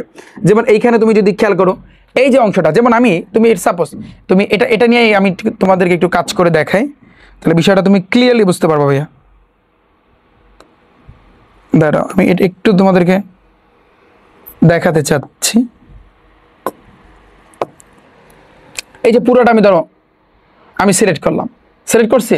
এখন হোম ট্যাবের আমি প্যারাগ্রাফ থেকে এই যে অংশটা খেয়াল করছো তুমি, এই যে এই পাশের অংশটা হচ্ছে কিন্তু বুলেট। কেন বুলেট? তুমি কিন্তু এটার আগে কিন্তু একটা ডট দিছো, এই যে দিছো। আবার তুমি এখানে চাইলে এটার আগে এভাবে গোল্লা চিহ্ন দিতে পারো, এই খেয়াল করো। আবার তুমি এখানে চাইলে এই চিহ্নটা দিতে পারো। তুমি এখানে কিন্তু ভাইয়া চাইলে এবার স্টারের মতো কিন্তু ভাইয়া দিতে পারো। তুমি এটা কিন্তু চাইলে একটা টিকের মতো কিন্তু দিতে পারো। অনেক সময় তোমরা বইয়ে দেখো না, আমার বই তো কিন্তু আছে, রিফাত ভাই টাইপ ভিত্তিক ম্যাথ বুকেও কিন্তু এরকম আছে না? সো এই সম্পূর্ণ এটা দেখো বুলেট লেখা, এই অংশটাকে বলা হয় ভাইয়া বুলেট। তো বুলেট দিয়ে তুমি এরকম টিক অথবা এই চিহ্নটা অথবা এই চিহ্নটা অথবা এই যে তোমার এই গোল্লা চিহ্ন, তুমি এগুলো কিন্তু তুমি এই জায়গাতে দেখো এখানে কিন্তু হয়েছে, এটা শো করছে এই জায়গাতে, এখানে কিন্তু ভাইয়া তুমি দিতে পারো। এটা হচ্ছে বুলেটের কাজ। ক্লিয়ার ভাইয়া? ক্লিয়ার? আচ্ছা, যদি ক্লিয়ার যদি হয় তো হোম ট্যাবের কোথায় আমাদের যেতে হবে? ওরা বলছে হোম ট্যাবের, আমরা তো হোম ট্যাবে গেলাম, প্যারাগ্রাফ গ্রুপে গেলাম, বুলেট ও নম্বরের আইকন কিন্তু কমন পাওয়া যায়। তো এরপর আসে কিন্তু ভাইয়া এটা আমি তোমাদেরকে দেখাইলাম বুলেট, এবার আমার দেখাইতে হবে এখন নম্বর। তাহলে হোম ট্যাবের প্যারাগ্রাফ গ্রুপে তোমরা খেয়াল করতে পারছো এই যে জিনিসটা, যেমন আমি একটু সিলেক্ট করি, দাঁড়াও এই যে পুরোটাই আমি কিন্তু আমি সিলেক্ট করলাম। তাহলে হোম ট্যাবের প্যারাগ্রাফ গ্রুপে এই যে অংশটা এটাকে বলা হয় নম্বর। কেন? এই যে দেখো 1 2 3 4 নাম্বারিং লাইব্রেরি, দেখছো? তো আমি যদি এখানে দিই এই দেখো 1 নাম্বার চলে আসছে। আমি যদি আরো কিছু দিতাম তাহলে 2 নাম্বার 3 নাম্বার চলে আসতো। আমার কথা বুঝছো? তুমি ইচ্ছা করলে এই রোমান সংখ্যা এই 1 2 3 4 এভাবে তুমি দিতে পারো, এগুলোকে বলা হয় নাম্বারিং। এটাকে বলা হয় কি? নাম্বারিং। তো এইটা হচ্ছে তোমার বুলেট, এটা হচ্ছে তোমার বুলেট, এই যে লেখাই কিন্তু বুলেট, আর এই অংশটা হচ্ছে কিন্তু তোমার নাম্বারিং। ভাইয়া আমি আশা করছি তোমাদের পুরো জিনিসটা কিন্তু বুঝাইতে পারছি। এইভাবে তোমার প্র্যাকটিক্যালি বুঝতে হবে, নাহলে তোমার মাথার উপর দিয়ে যাবে। তো আমরা বুলেট কি সেটা শিখলাম, নম্বর কি সেটাও আমরা কিন্তু শিখলাম, কোন জায়গায় থাকে সেটা আমাদের কিন্তু মুখস্থ। এখন আমরা কিন্তু দেখবো ভাইয়া লাইনের ব্যবধান। তো দুইটা লাইনের মধ্যবর্তী দূরত্ব নির্ধারণ করার জন্য যে টুলটা কিন্তু ব্যবহার করা হয়, এটা প্যারাগ্রাফ গ্রুপে কিন্তু আমরা লাইনের ব্যবধান কিন্তু ভাইয়া পাবো। যেমন লাইনের ব্যবধান কি, ফর এক্সাম্পল আমি তোমাদের একটু বুঝাই, এটা ওয়ার্ড দিয়ে বুঝাই। আমি সাপোজ এটা সিলেক্ট করা আছে হোম ট্যাবের প্যারাগ্রাফ গ্রুপে, এখানে কিন্তু একটা লাইনের ব্যবধান আছে ভাইয়া। এই যে জিনিসটা এটা হচ্ছে লাইনের ব্যবধান। এই যে তুমি এইটা আর এইটা এই দুইটার ভিতরে আরো যদি ফাঁকা করতে চাও, এটা দেখো 3.5 দিছে, তাহলে দেখো কতটুকু ফাঁকা হয়েছে। রিফাত একাডেমি, রিফাত আবার রিফাত হোসেন, অনেকখানি গ্যাপ হয়েছে না? এটা হচ্ছে কিন্তু তোমার লাইনের ব্যবধান ভাইয়া, লাইনের ব্যবধান। তুমি ইচ্ছা করলে আরো কমাইতে পারো। তা প্যারাগ্রাফ গ্রুপে এই লাইনের ব্যবধানটাকে তুমি 1.5 দিতে পারো, দেখো আরো ছোট হয়ে আসছে। আবার তুমি ইচ্ছা করলে 1.15 দিতে পারো, এটাকে বলা হয় লাইনের ব্যবধান। ক্লিয়ার? তাহলে এই প্যারাগ্রাফ গ্রুপটার ভিতরে আমরা তিনটা জিনিস পাইলাম, এটাকে আমরা বলবো ভাইয়া বুলেট, এটাকে আমরা বলবো নাম্বার, এবং এটা হচ্ছে কিন্তু ভাইয়া তোমার কি লাইনের ব্যবধান। তাহলে কোথায় থাকে? হোম ট্যাবের প্যারাগ্রাফ গ্রুপে এই তিনটা জিনিস আমাদের থাকে, এবং এটাই কিন্তু আমাদের বইয়ে বলছে, আমরা বই অনুযায়ী কিন্তু ভাইয়া কাজ করছি, আমরা কিন্তু বাড়তি কিচ্ছু করতেছি না ভাইয়া। তুমি দেখো লেখালেখি সাজসজ্জা, এবার আছে কিন্তু টেবিল ও বিভিন্ন ইলিস্ট্রেশন। এবার আছে কিন্তু তোমার এই ইলিস্ট্রেশনে আমরা কিন্তু একটু পরে যাই। আমরা ইলাস্ট্রেশনে আমরা যাব এখন। আচ্ছা, আমরা আগে এই টাইপটা কভার করি, যে যতটুকু আমরা শিখছি অতটুকু আমরা কভার করি। তো প্রথমে আসি কিন্তু দেখো, ফার্স্টে কিন্তু বলছে কি, প্রথমে কি বলছে ভাইয়া দেখো, দাঁড়া কি হইল এটা, দাঁড়া এটা ওয়েট, এটা সরতেছে না কেন? হ্যাঁ এটা হইলো, দাঁড়া আমি এটা একটু সরাই নিচ্ছি, তাহলে জিনিসটা বুঝাইতে তোমাদের সুবিধা হবে। এটা সরতেছে না কেন রে ভাই? তাহলে আমি একটু দাঁড়া, আমি একটু রিমুভ করে নিচ্ছি।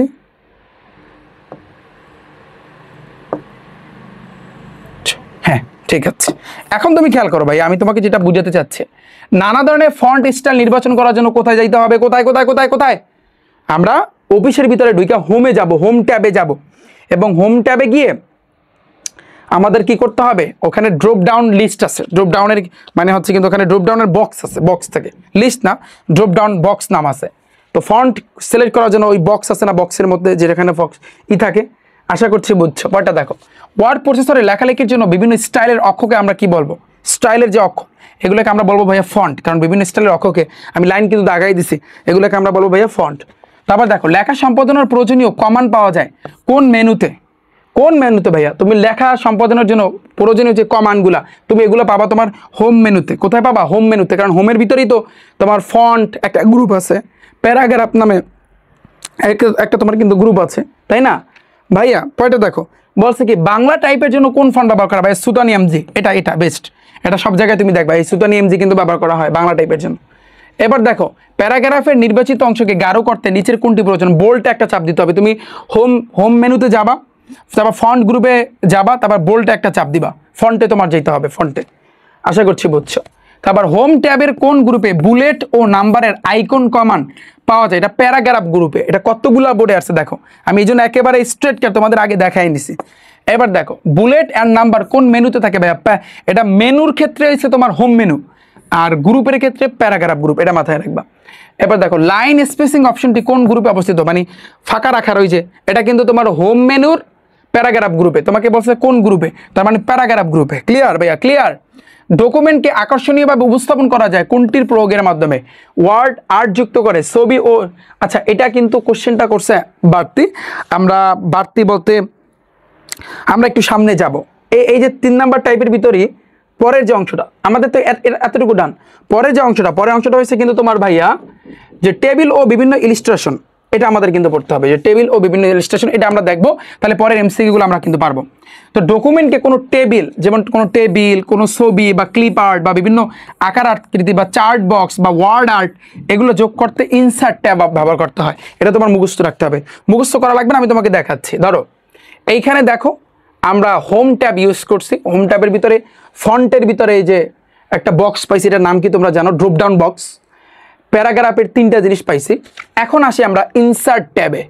এই ট্যাবে তোমাকে এইখানে কিন্তু একটা কথা বলে দিচ্ছে ওরা, এইখানে কিন্তু ভাইয়া ওরা বলছে কি, যে তুমি যদি টেবিল অ্যাড করতে চাও, ছবি অ্যাড করতে চাও, ক্লিপ আর্ট করতে চাও, আকার আকৃতি, চার্ট বক্স, তো এগুলোর ক্ষেত্রে ভাইয়া তোমার এখানে আসতে হবে এই ইনসার্ট ট্যাবে। যেমন আমি যদি একটা টেবিল আনতে চাই, ফর এক্সাম্পল এখানে আমি একটা টেবিল আনতে চাই, টেবিলে একটা চাপ দিব। তো টেবিলে যখন আমি চাপ দিব, ধরো আমি এটার উপর একটা চাপ দিলাম, এটা কিন্তু একটা টেবিল আসছে, দেখছো? এটা টেবিলের মতো আসছে। বা আমি যদি আরও বলি যে না আমি আরও আনতে চাই কয়েকটা, এই যে দেখো কতগুলো টেবিল, একটা কতগুলো কিন্তু টেবিল কিন্তু আসছে, এটা কিন্তু টেবিল। তো টেবিল আনার জন্য তোমার ইনসার্ট ট্যাবে যেতে হবে। ইনসার্ট মেনু বা ট্যাব বললেই হয়, মেনু অথবা ট্যাব, এগুলোকে তুমি মেনু বলতে পারো অথবা ট্যাব বলতে পারো। তো ইনসার্ট ট্যাব বা মেনু টেবিলে আবার পিকচারের মাধ্যমে তুমি কিন্তু ছবি আনতে পারবা, যে পিকচারে চাপ দিলে যদি তোমার কোনো ছবি যদি থাকে ভাইয়া, তো তুমি সেই ছবিটা এখান থেকে চাপ দিলে তোমার ছবিটা কিন্তু চলে আসবে। ওকে, এরপর আসে কিন্তু ভাইয়া তোমার এখান থেকে আকার আকৃতি। তুমি দেখো এই যে শেপ, মানে তুমি যদি একটা আকার আনতে চাও, যেমন আমি যদি তোমাকে বুঝাই একটা সাপোজ একটা বৃত্ত আমি আনবো, এই যে দেখো এই হচ্ছে কিন্তু তোমার বৃত্ত, এই যে দেখতে পাচ্ছ এই বৃত্ত, আমি বৃত্তটার কালার কিন্তু আমি করতে পারবো, বিভিন্ন রকমের কালার কিন্তু আমি এটাকে করতে পারি। তো কালার করার জন্য আমাদের যেতে হবে কোন জায়গায়? এইখানে যেতে হবে, এই যে কালারে। তো এইখানে গেলে, তো আমরা যদি এটার উপর চাপ দিই, এই যে তো দাঁড়াও, এটার উপর এটা এই কালারটা এখান থেকেও সিলেক্ট করা যায়, কোনো অসুবিধা নাই। তো তুমি এই শেপ মানে এখান থেকে তুমি অনেক কিছু আনতে পারবা, সমবাহু ত্রিভুজ, সমদ্বিবাহু ত্রিভুজ, যা যা দরকার পড়বে। এবার হচ্ছে আইকনের মাধ্যমে বিভিন্ন রকমের তুমি আইকন কিন্তু ভাই এখান থেকে আনতে পারবা, বিভিন্ন রকমের আইকন, যেমন এখানে অনেক চিহ্ন আছে যেগুলো কিন্তু আমাদের দৈনন্দিন জীবনে দরকার পড়ে বা লাগে। হ্যাঁ, সো এই আইকনগুলো তুমি কিন্তু আনতে পারবা, এই যে আনতে পারবা, এখানে আইকন তুমি আনতে পারবা। এই যে আমি আইকনটা কিন্তু আনলাম, এই আইকনটা দেখতে পাচ্ছ।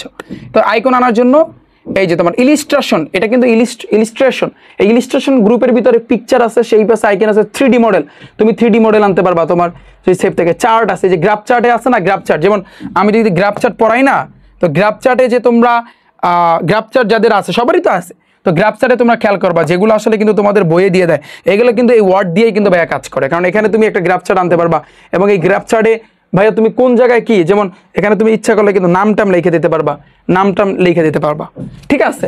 তো এই গ্রাফ চার্ট আনার জন্য তোমার ইনসার্টে কিন্তু যেতে হবে, ইসকি তাহলে এই ইলিস্ট্রেশনের ভিতরে পিকচার থাকে, শেপ থাকে, আইকন থাকে, তারপর স্মার্ট আর্ট, আবার চার্ট থাকে। ক্লিয়ার? আমার কথা বুঝছো? এবার আসে কিন্তু আমাদের যতটুকু পড়ার আমরা ততটুকু পড়ছি, এই যে। আচ্ছা, এবার আমরা নিচে যাই, দেখি আসলে কি কি আছে। টেবিল ও সারণী যোগ করা, এই যে টেবিল, ফার্স্টে কিন্তু টেবিল। তো তুমি যদি টেবিল অ্যাড করতে চাও ভাইয়া, ওই সেম ভাবে আমি বললাম না যে তোমার ইনসার্ট ট্যাবে যেতে হবে, তোমার টেবিলে ক্লিক করতে হবে, এবং ইনসার্ট টেবিলে ক্লিক করতে হবে। এবার ডায়লগ বক্স আসবে, সেখান থেকে কলাম ও রো এর সংখ্যা কিন্তু ঠিক করতে হবে, হয়তো বা এখানে শো করে নাই। আমি একটু তোমাকে বুঝাই, মানে ওরা যেটা বলছে, ধরো ইনসার্টে তুমি গেলা, টেবিলে একটা চাপ দিলা, তো এইখানে তুমি খেয়াল করো ভাইয়া, এই ইনসার্ট টেবিলে যদি তুমি চাপ দাও, ইনসার্ট টেবিলে যদি ভাইয়া তুমি চাপ দাও, দাঁড়াও আমি তোমাদের একটু বুঝাইতে চাচ্ছি। ওয়েট, আমার এখানে আসতেছে না, এটা মাইক্রোসফট ওরা যেটা বলছে ওইটা তাহলে বুঝাইতে তোমাদের পারফেক্ট হইতো, কারণ এখানে তোমার লেখা থাকতো, একটা হচ্ছে কলাম আর একটা হচ্ছে কিন্তু ভাইয়া সারি। মানে কলম হইবে কয়টা, যেমন তুমি চিন্তা করো, যারা গ্রাফ জানো, যাদের গণিত তো সবারই আছে, তো গণিতের পরিসংখ্যান অধ্যায় ভাইয়া ক্লাস আমার দেখছো না, ক্লাস আছে, আমি তোমাদের গ্রাফ করাইছি না ভাইয়া। তো এই যে দেখো, ধরো সাপোজ এটা টেবিল, তো এখানে গ্রাফ তো আমি তোমাদেরকে কিন্তু করাইছি না। তো এইখানে তোমরা খেয়াল করবা, তো একটাকে আমরা ধরি এক্স অক্ষ, আর একটাকে ধরি কিন্তু আমরা ওয়াই অক্ষ। এটা মেইনলি কিন্তু যেটা এই ভাষায় কিন্তু বলে সেটা হচ্ছে কলম আর সারি। কলম কিন্তু খাড়া, তার মানে এই উপরের দিকে একটা দুইটা তিনটা চারটা, এখানে কলম আছে কয়টা ভাইয়া বলো তো, মানে কলম কয়টা, এক সিঁড়ি, দুই সিঁড়ি, 3 4 5। আমাকে যদি কোশ্চেন করে এইখানে এই টেবিলটায় কলম কয়টা, কলম হিসাব করবা উপর নিচ, 1টা 2টা 3টা 4টা 5টা, তো 5টা কলম। আর যদি সারির হিসাব চাই, যেখানে সারি কয়টা, এই সারি হইবে কিন্তু এই সোজাসুজি 1টা 2টা 3টা 4টা। তাহলে এখানে যদি কোশ্চেন করে কলম কয়টা, সারি কয়টা, কলম হইবে তোমার 5টা, সারি হইবে কিন্তু তোমার 4টা। তো তুমি ইচ্ছা করলে, ওরা এটাই কিন্তু বলছে এখানে, তোমরা যদি বইটা খেয়াল করো, তুমি এখান থেকে কলম আর সারি, এই নাম্বার অফ কলম তুমি কয়টা দিবা, তারপর সারি তুমি কয়টা দিবা, এটা তুমি এখান থেকে সিলেক্ট করে দিতে পারো। ক্লিয়ার ভাইয়া? I hope clear. পরে আসি নেক্সট। তারপর ছবি যোগ করা ভাইয়া, ছবি যোগ করার জন্য আমি তোমাকে দেখাইছি, ওই ইনসার্টে যাইয়া ইলিস্ট্রেটরে যে অনেক সময় ডকুমেন্টে ছবি যোগ করতে হয়, তো তখন তুমি কি করবা, ইনসার্ট ট্যাবে যাবা, এরপরে ইলিস্ট্রেশন একটা গ্রুপ আছে, ইলিস্ট্রেশন গ্রুপ, ওই গ্রুপের ভিতরেই তো তোমার ছবি যোগ করবা, পিকচার অ্যাড করার কিন্তু আইকন আছে, তুমি ওখানে ক্লিক করবা, একটা ডায়লগ বক্স আসবে, সেখানে তোমার ছবি জায়গা মতো তুমি কিন্তু সিলেক্ট করে বসাইতে পারবা। ওকে, এরপর এছাড়াও ইলিস্ট্রেশন গ্রুপের ভিতরে কি আছে, এই ক্লিপ আর্ট, এই মতো দেখাইছি, শেপ আছে, স্মার্ট আর্ট, চার্ট আর্ট, এগুলো কিন্তু তোমার ইলিস্ট্রেশন গ্রুপের ভিতরে আছে, যেটা কিন্তু ভাই আমি তোমাদের দেখাইছি। এই যে দেখো, আমি তারপরও ক্লিয়ার করে আমি তোমাদেরকে দেখাচ্ছি। ইনসার্ট এই ইলিস্ট্রেশন গ্রুপে এই শেপ আছে না, স্মার্ট আর্ট আছে না, চার্ট আছে না, আইকন আছে না, পিকচার আছে না, এটা কিন্তু ইলিস্ট্রেশন গ্রুপের ভিতরে। মনে থাকবে ভাইয়া? আচ্ছা, তার যতটুকু পড়ছি অতটুকু আমরা খেল খতম করে ফেলি আগে, মানে এখান থেকে আমরা একটু দেখি। ভাইয়ার এই ক্লাস তুমি দেখো, অনেক কষ্ট হবে আমি আশা করছি প্রথম বুঝতে, বা এইগুলো দেখলে তুমি সংক্ষিপ্ত প্রশ্ন এমনিতেই পারবা, তখন এই যা পড়াইছি সেগুলো ওখানে টাইপ আকারে সাজানো। তুমি দেখো, তা ডকুমেন্টকে আকর্ষণীয়ভাবে উপস্থাপন করা যায় কোনটির প্রয়োজন ভাইয়া? ডকুমেন্টকে, এটাকে আমরা কিন্তু ছবি এবং টেবিল যুক্ত করা, এটা কিন্তু মেইনলি হবে। এটা কেন জানো? কারণ তুমি যদি কোনো একটা ডকুমেন্ট তুমি তৈরি করছো, একটা রেডি করছো, ধরো তুমি যে কোম্পানিতে কাজ করো, ওই কোম্পানি যে আসলে তোমাকে কাজ দিবে, বা তুমি যদি এমডির কথা তুমি চিন্তা করো, সে তোমাকে একটা কাজ দিল, এখন ওই কাজটাকে তুমি প্রথম যাচ্ছ, নতুন জয়েন করছো, এখন নতুন যদি জয়েন করো, তাহলে অবশ্যই আকর্ষণ জাতীয় কোনো কিছু তাকে দেখাইতে হবে, স্যারকে অবশ্যই কিন্তু দেখাতে হবে যে আকর্ষণ কিছু একটা, তাই না? তো এই জন্য তুমি কি করতে পারো, তুমি তো ওয়ার্ডে লেখালেখি করবা, ওই লেখাগুলোর ওই যে স্টাইল বা ফন্ট বা বিভিন্ন কালার আনতে পারো, আবার অনেক ছবি তুমি অ্যাডজাস্ট করে স্যারকে দেখাইতে পারো। যেমন এই যে বইয়ের ভিতরে তুমি বইটার কথা চিন্তা করো, তোমার আইসিডি বই, এই যে তোমাকে আমি যে পড়াচ্ছি বই দেখে, এখানে যে এই যে দেখো এই আম জাম লিচু কাঁঠাল, তো এগুলোর আগে যেটা দিছে এটা কিসের কাজ? বুলেটের কাজ। এটা কিন্তু যে টাইপিং করছে বুলেটে যাইয়া এখানে প্রেস করছে, এভাবে আসছে। এবারে যে পদ্মা মেঘনা যমুনা 1 2 3 4, এটাও কিন্তু তোমার কিসের কাজ? এটা কি? এটা হয়েছে তোমার নম্বরের কাজ। এরপরে তোমার এই যে ছবিগুলো কিন্তু অ্যাড করা লাগছে, ছবিগুলো এগুলো কিন্তু ওরা ছবি তুলে তারপর কিন্তু এখানে অ্যাড করছে। তো এই টাইপিংটা সম্পূর্ণ এই মাইক্রোসফট ওয়ার্ডে করছে। ক্লিয়ার আমার কথা বুঝছো? প্রত্যেকটা বই কিন্তু মাইক্রোসফট ওয়ার্ডে কিন্তু করা হয়। I hope clear. পরে আসি নেক্সট। ডকুমেন্ট টেবিল যোগ করতে কোন ট্যাব ব্যবহার করতে হবে? ট্যাব আর মেনু কিন্তু ভাইয়া সেম। তো তুমি যদি ডকুমেন্ট টেবিল যোগ করতে চাও ভাইয়া, তোমার ইনসার্ট ট্যাবে যাইতে হবে। প্রথমে হচ্ছে হোম, পরটা কিন্তু ইনসার্ট। এবার দেখো ডকুমেন্ট কোনো ছবি যোগ করতে রিবনের কোন ট্যাব ব্যবহার করতে হবে ভাইয়া? ইনসার্ট। ইনসার্টে তুমি কিন্তু ছবি যোগ করার আইকন পাবা। ডকুমেন্টের ছবি সংযোজনের জন্য রিবনের কোন ট্যাবটি কিন্তু ব্যবহার করতে হবে ভাইয়া? ইনসার্ট। চোখ বুঝে আনসার। ভাইয়া বুঝছো আমি তোমাকে কি বুঝাতে চাইছি? হ্যাঁ, তাহলে ডকুমেন্টে ওয়ার্ড আর্ট যোগ করার জন্য কোন মেনুর প্রয়োজন হবে ভাইয়া? Insert menu. ইনসার্ট মেনু আর ট্যাব এক কথা। আমি বারবার একটা কথা বলতেছি ভাই, এই যে বারবার মনে রাখবা, আমি বারবার এই জন্য বলতেছি যাতে করে তোমরা এটা দেখো home, insert, draw, design, layout, reference, mailing, এগুলো সবগুলো হয়েছে কি তুমি ট্যাব বলতে পারো বা মেনু বলতে পারো। বিষয় বুঝছো? এগুলো ট্যাব বা মেনু। আর এইগুলা ইনসার্টের ভিতরে ইলিস্ট্রেশন, টেবিল অ্যান্ড দেন আছে ফন্ট, প্যারাগ্রাফ, এগুলো হচ্ছে কিন্তু গ্রুপ। মাথায় রাখবা, মাথায় সেট করে নাও, গ্রুপ এগুলোই কিন্তু তোমাদের আসবে। ক্লিয়ার ভাইয়া? বুঝাইতে পারছি আমি? আচ্ছা একটু সলভ করি। দেখো প্রাইস কতগুলা, 35টা অলরেডি করে ফেলছি। দেখো তোমাকে আমি বেসিকটা স্ট্রং করে দিয়েছি, তুমি এখন কাঁপাইতে পারতেছো। বিষয়টা বুঝছো? তো আমি কিন্তু এইভাবে বায়োলজিটাও চিন্তা করছি, এইভাবে পড়াবো। বাংলাদেশ বিশ্ব পরিচয় আবার অন্যান্য যে সাবজেক্টগুলো আছে এইভাবে তোমাদেরকে পড়াবো। অর্থাৎ যে টাইপ পড়াবো ওই টাইপের সাথে সাথে এমসিকিউ। ঠিক আছে? তোমরা আমাদের কাছ থেকে বেস্ট কিছু পাবা ইনশাল্লাহ। যখন কথা দিছি রিফাত ভাইয়া যেটা বলে মাথায় রাখবা, সেটা কিন্তু কইরা স্যারে। তো আমি কিন্তু সেই পার্সন। তো তোমাদের কথা দিছি, যেমন 25 ব্যাচে যে 2025 সালে আমি বারবার এই কথাটা বলি, প্রত্যেকটা ক্লাসেই কিন্তু আমি বলি যে আমার প্রাইভেট ব্যাচ থেকে 85%-এর উপরে কিন্তু এ প্লাস আসছে। তুমি চিন্তা করো যে 25 সালের এসএসসি পরীক্ষায় ভাইয়া, তুমি চিন্তা করো যে 6 লাখ শিক্ষার্থী ফেল করছে, সেইখানে 85%-এর উপরে এ প্লাস পাও, তুমি কি যে সেই মানে মনে করতেছো? এটা কি মনে করতেছো? তো আমার এইবার টার্গেট, আমার প্রাইভেট ব্যাচে তোমরা যারা আছো তোমাদেরকে 90 থেকে 95% শিক্ষার্থীদের আমি এ প্লাস পাইয়ে দেবো। কেন? তুমি বলবো যে ভাইয়া কেন এত কনফিডেন্স কেন আপনার ভিতরে? মানে এটা কি চাপা মারতেছেন? না, চাপা না। বিকজ আমরা এইবারে সায়েন্সের 13টা সাবজেক্ট কভার করে দিব, আর্টসের 13টা সাবজেক্ট, কমার্সের 12টা সাবজেক্ট, ভোকেশনালে যারা আছো ভোকেশনাল যে সাবজেক্টগুলো সম্পূর্ণ কিন্তু আমরা কভার করে দিব। আমাদের প্ল্যান তোমরা কিন্তু জানো। যারা জানো না, rifatacademy.com আমার ওয়েবসাইটটা ভিজিট করো, তোমরা দেখতে পারবা যে রিফাত ভাই তোমাদের জন্য কি নিয়ে আসতেছে, এমন কি থাকতেছে। ওকে, এবার দেখো ভাইয়া কভার পেজের রিবনের কোন ট্যাব থাকে? কি বলছে? কভার পেজ রিবনের কোন ট্যাবে থাকে? এটা টাইপ 3-র ভিতরে কিন্তু ওরা ঢুকাই দিচ্ছে। তো আমি যদি একটু দেখাই, এটা একটু দেখাই। যেমন আমরা যদি ইনসার্ট ট্যাবে যদি যাই, তুমি যদি একটু খেয়াল করো, তোমার এখানে কি বলছে? কভার পেজের কিন্তু কথা বলছে। ঠিক আছে? আচ্ছা, এটা কি এক্সট্রা এখানে দিছে? এখানে তো দেয় নাই। আমি আশা করছি এটা ইনসার্টের ভিতরেই আছে ভাইয়া। কিসের ভিতরে আছে? ইনসার্টের ভিতরেই আছে। ইনসার্টের ভিতরে আমার এখানে কিন্তু শো করতেছে না। ঠিক আছে? তো এটা মাথায় রাখবা যে কভার পেজ রিবনে, ও কভার পেজের কথা। এই যে দেখো এইখানে এই ইনসার্টের ভিতরে পেজ নামক একটা অপশন আছে, এই যে কভার পেজ। খেয়াল করছো তুমি? ফার্স্টে এটা দেখানো হয় না, এই যে কভার পেজ, এই কভার পেজ দেখছো? এই কভার পেজটা কিন্তু ইনসার্ট ট্যাবে থাকে বা ইনসার্ট মেনুতে থাকে, ফার্স্টেই থাকে। এটা মাথায় রাখবা। ক্লিয়ার ভাইয়া? ক্লিয়ার? দেখো যশোর বোর্ডে আসছে পানি না হয়ে যাইবে কই? আমার ক্লাস দেখতে আসছো ভাই, কই যাবা তুমি? পানি বানায় ছাড়বো, তারপর তোমাকে আমি ছেড়ে দেবো। যাও তুমি ক্লাস দেখবা, পানি হইবে, এরপর তুমি চাবা। সোজা কথা। টাইপ নাম্বার 4, টাইপ নাম্বার 3 আমাদের ডান। টাইপ 4টা বলবো ভাইয়া কোন ক্যাটাগরির? তুমি কোশ্চেন করবা যে ভাইয়া টাইপ 4টা হয়েছে কিন্তু কোন ক্যাটাগরি? আমাদের টাইপ 4টা হচ্ছে মোটামুটিভাবে আমি যদি তোমাদেরকে বলি, যেমন পরে দেখো ওয়ার্ড আর্ট যোগ করা, ওয়ার্ড আর্ট আছে, ওয়ার্ড আর্ট যোগ করা, আরও কিছু আছে আর যেগুলো আমরা আগে পড়ছি। যেমন তোমার হচ্ছে কিন্তু যে টেবিল, ইলিস্ট্রেশন, এগুলো কিন্তু আমাদের জানতে হবে। আবার মার্জিন ঠিক করা, প্যারাগ্রাফের লাইন, তো ওগুলো কিন্তু সম্ভবত আলাদা আলাদা। দেখি দাঁড়াও, আমি একটু শিওর হইনি। প্যারাগ্রাফের মার্জিন এবং আচ্ছা ঠিক আছে, ওয়ার্ড আর্ট যোগ করা এবং আগের বলতে বোঝাচ্ছে ওই যে টেবিল, আবার হচ্ছে কিন্তু ইলাস্ট্রেশন, এগুলোই। তুমি দেখো কোনো ওয়ার্ড ডকুমেন্টকে টেবিল যোগ করার জন্য কমান্ড কোনটা বলো তো?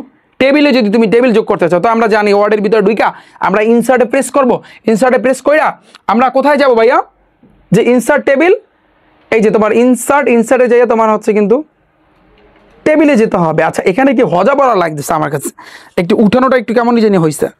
আচ্ছা কোনো প্যারা নাই, সমস্যা নাই। তোমার আগে কি করতে হবে, ইনসার্টে ভাইয়া তোমার যাইতে হবে, ইনসার্টে গেলেই তুমি ইনসার্ট টেবিল পাবা, রাইট? এটাই যুক্তি সম্পন্ন।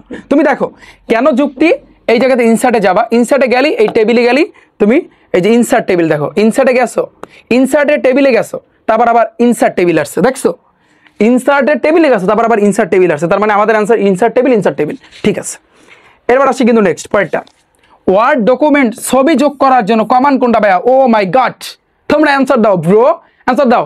যদি না পারো মাইট দিব, একেবারে ছোট্ট করে মাইট দিব। পারবা না এখন? কোথায় যাবা তুমি? তুমি ইনসার্টে যাবা, ইনসার্টে যাইয়া তোমার ওখানে পিকচার আছে ভাইয়া, তুমি ইনসার্টে গেলে ওখানে তুমি পিকচার পাবা। এই যে পিকচার, দাঁড়াও আমি একটু প্র্যাকটিক্যালি দেখাই, কারণ এগুলো যদি দেখাই সাথে সাথে তোমার জন্য সুবিধা হবে। যে পিকচার আমি কিন্তু প্রেস করলাম, পিকচারে প্রেস করলে ইনসার্ট পিকচার ফর্ম এরকম একটা কিন্তু ভাইয়া ফর্মের মতো কিন্তু আসবে।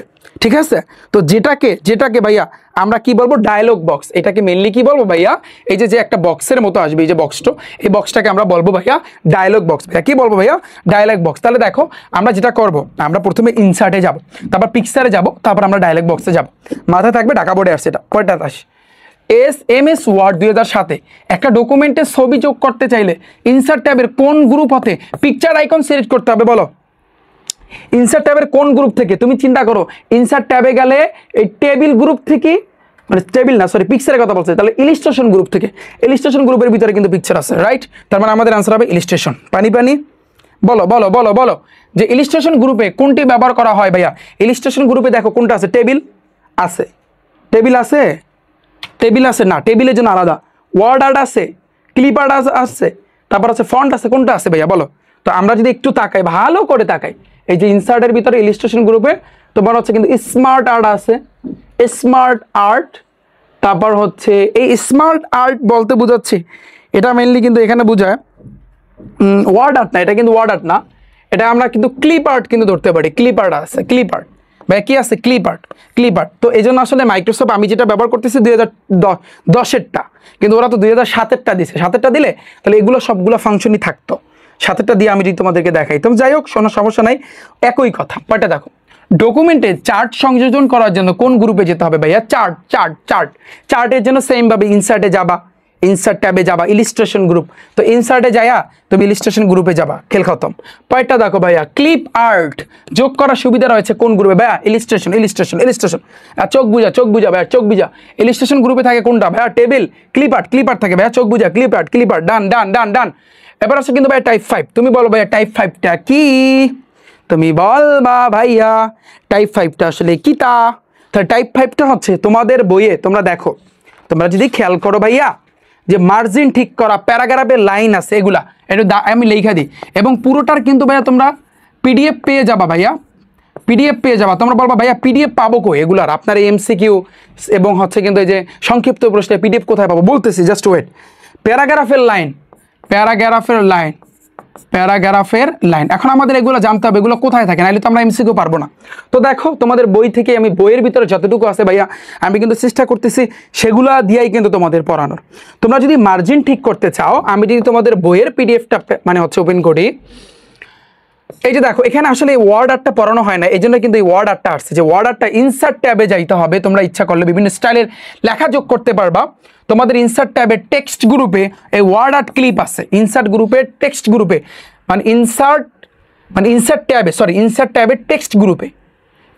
ট্যাবের টেক্সট গ্রুপে, যেমন আমি তোমাদেরকে দেখাই, এই ইনসার্ট ট্যাবের টেক্সট গ্রুপে এই হয়েছে কিন্তু ভাইয়া টেক্সট, এই টেক্সট খেয়াল করছো তুমি?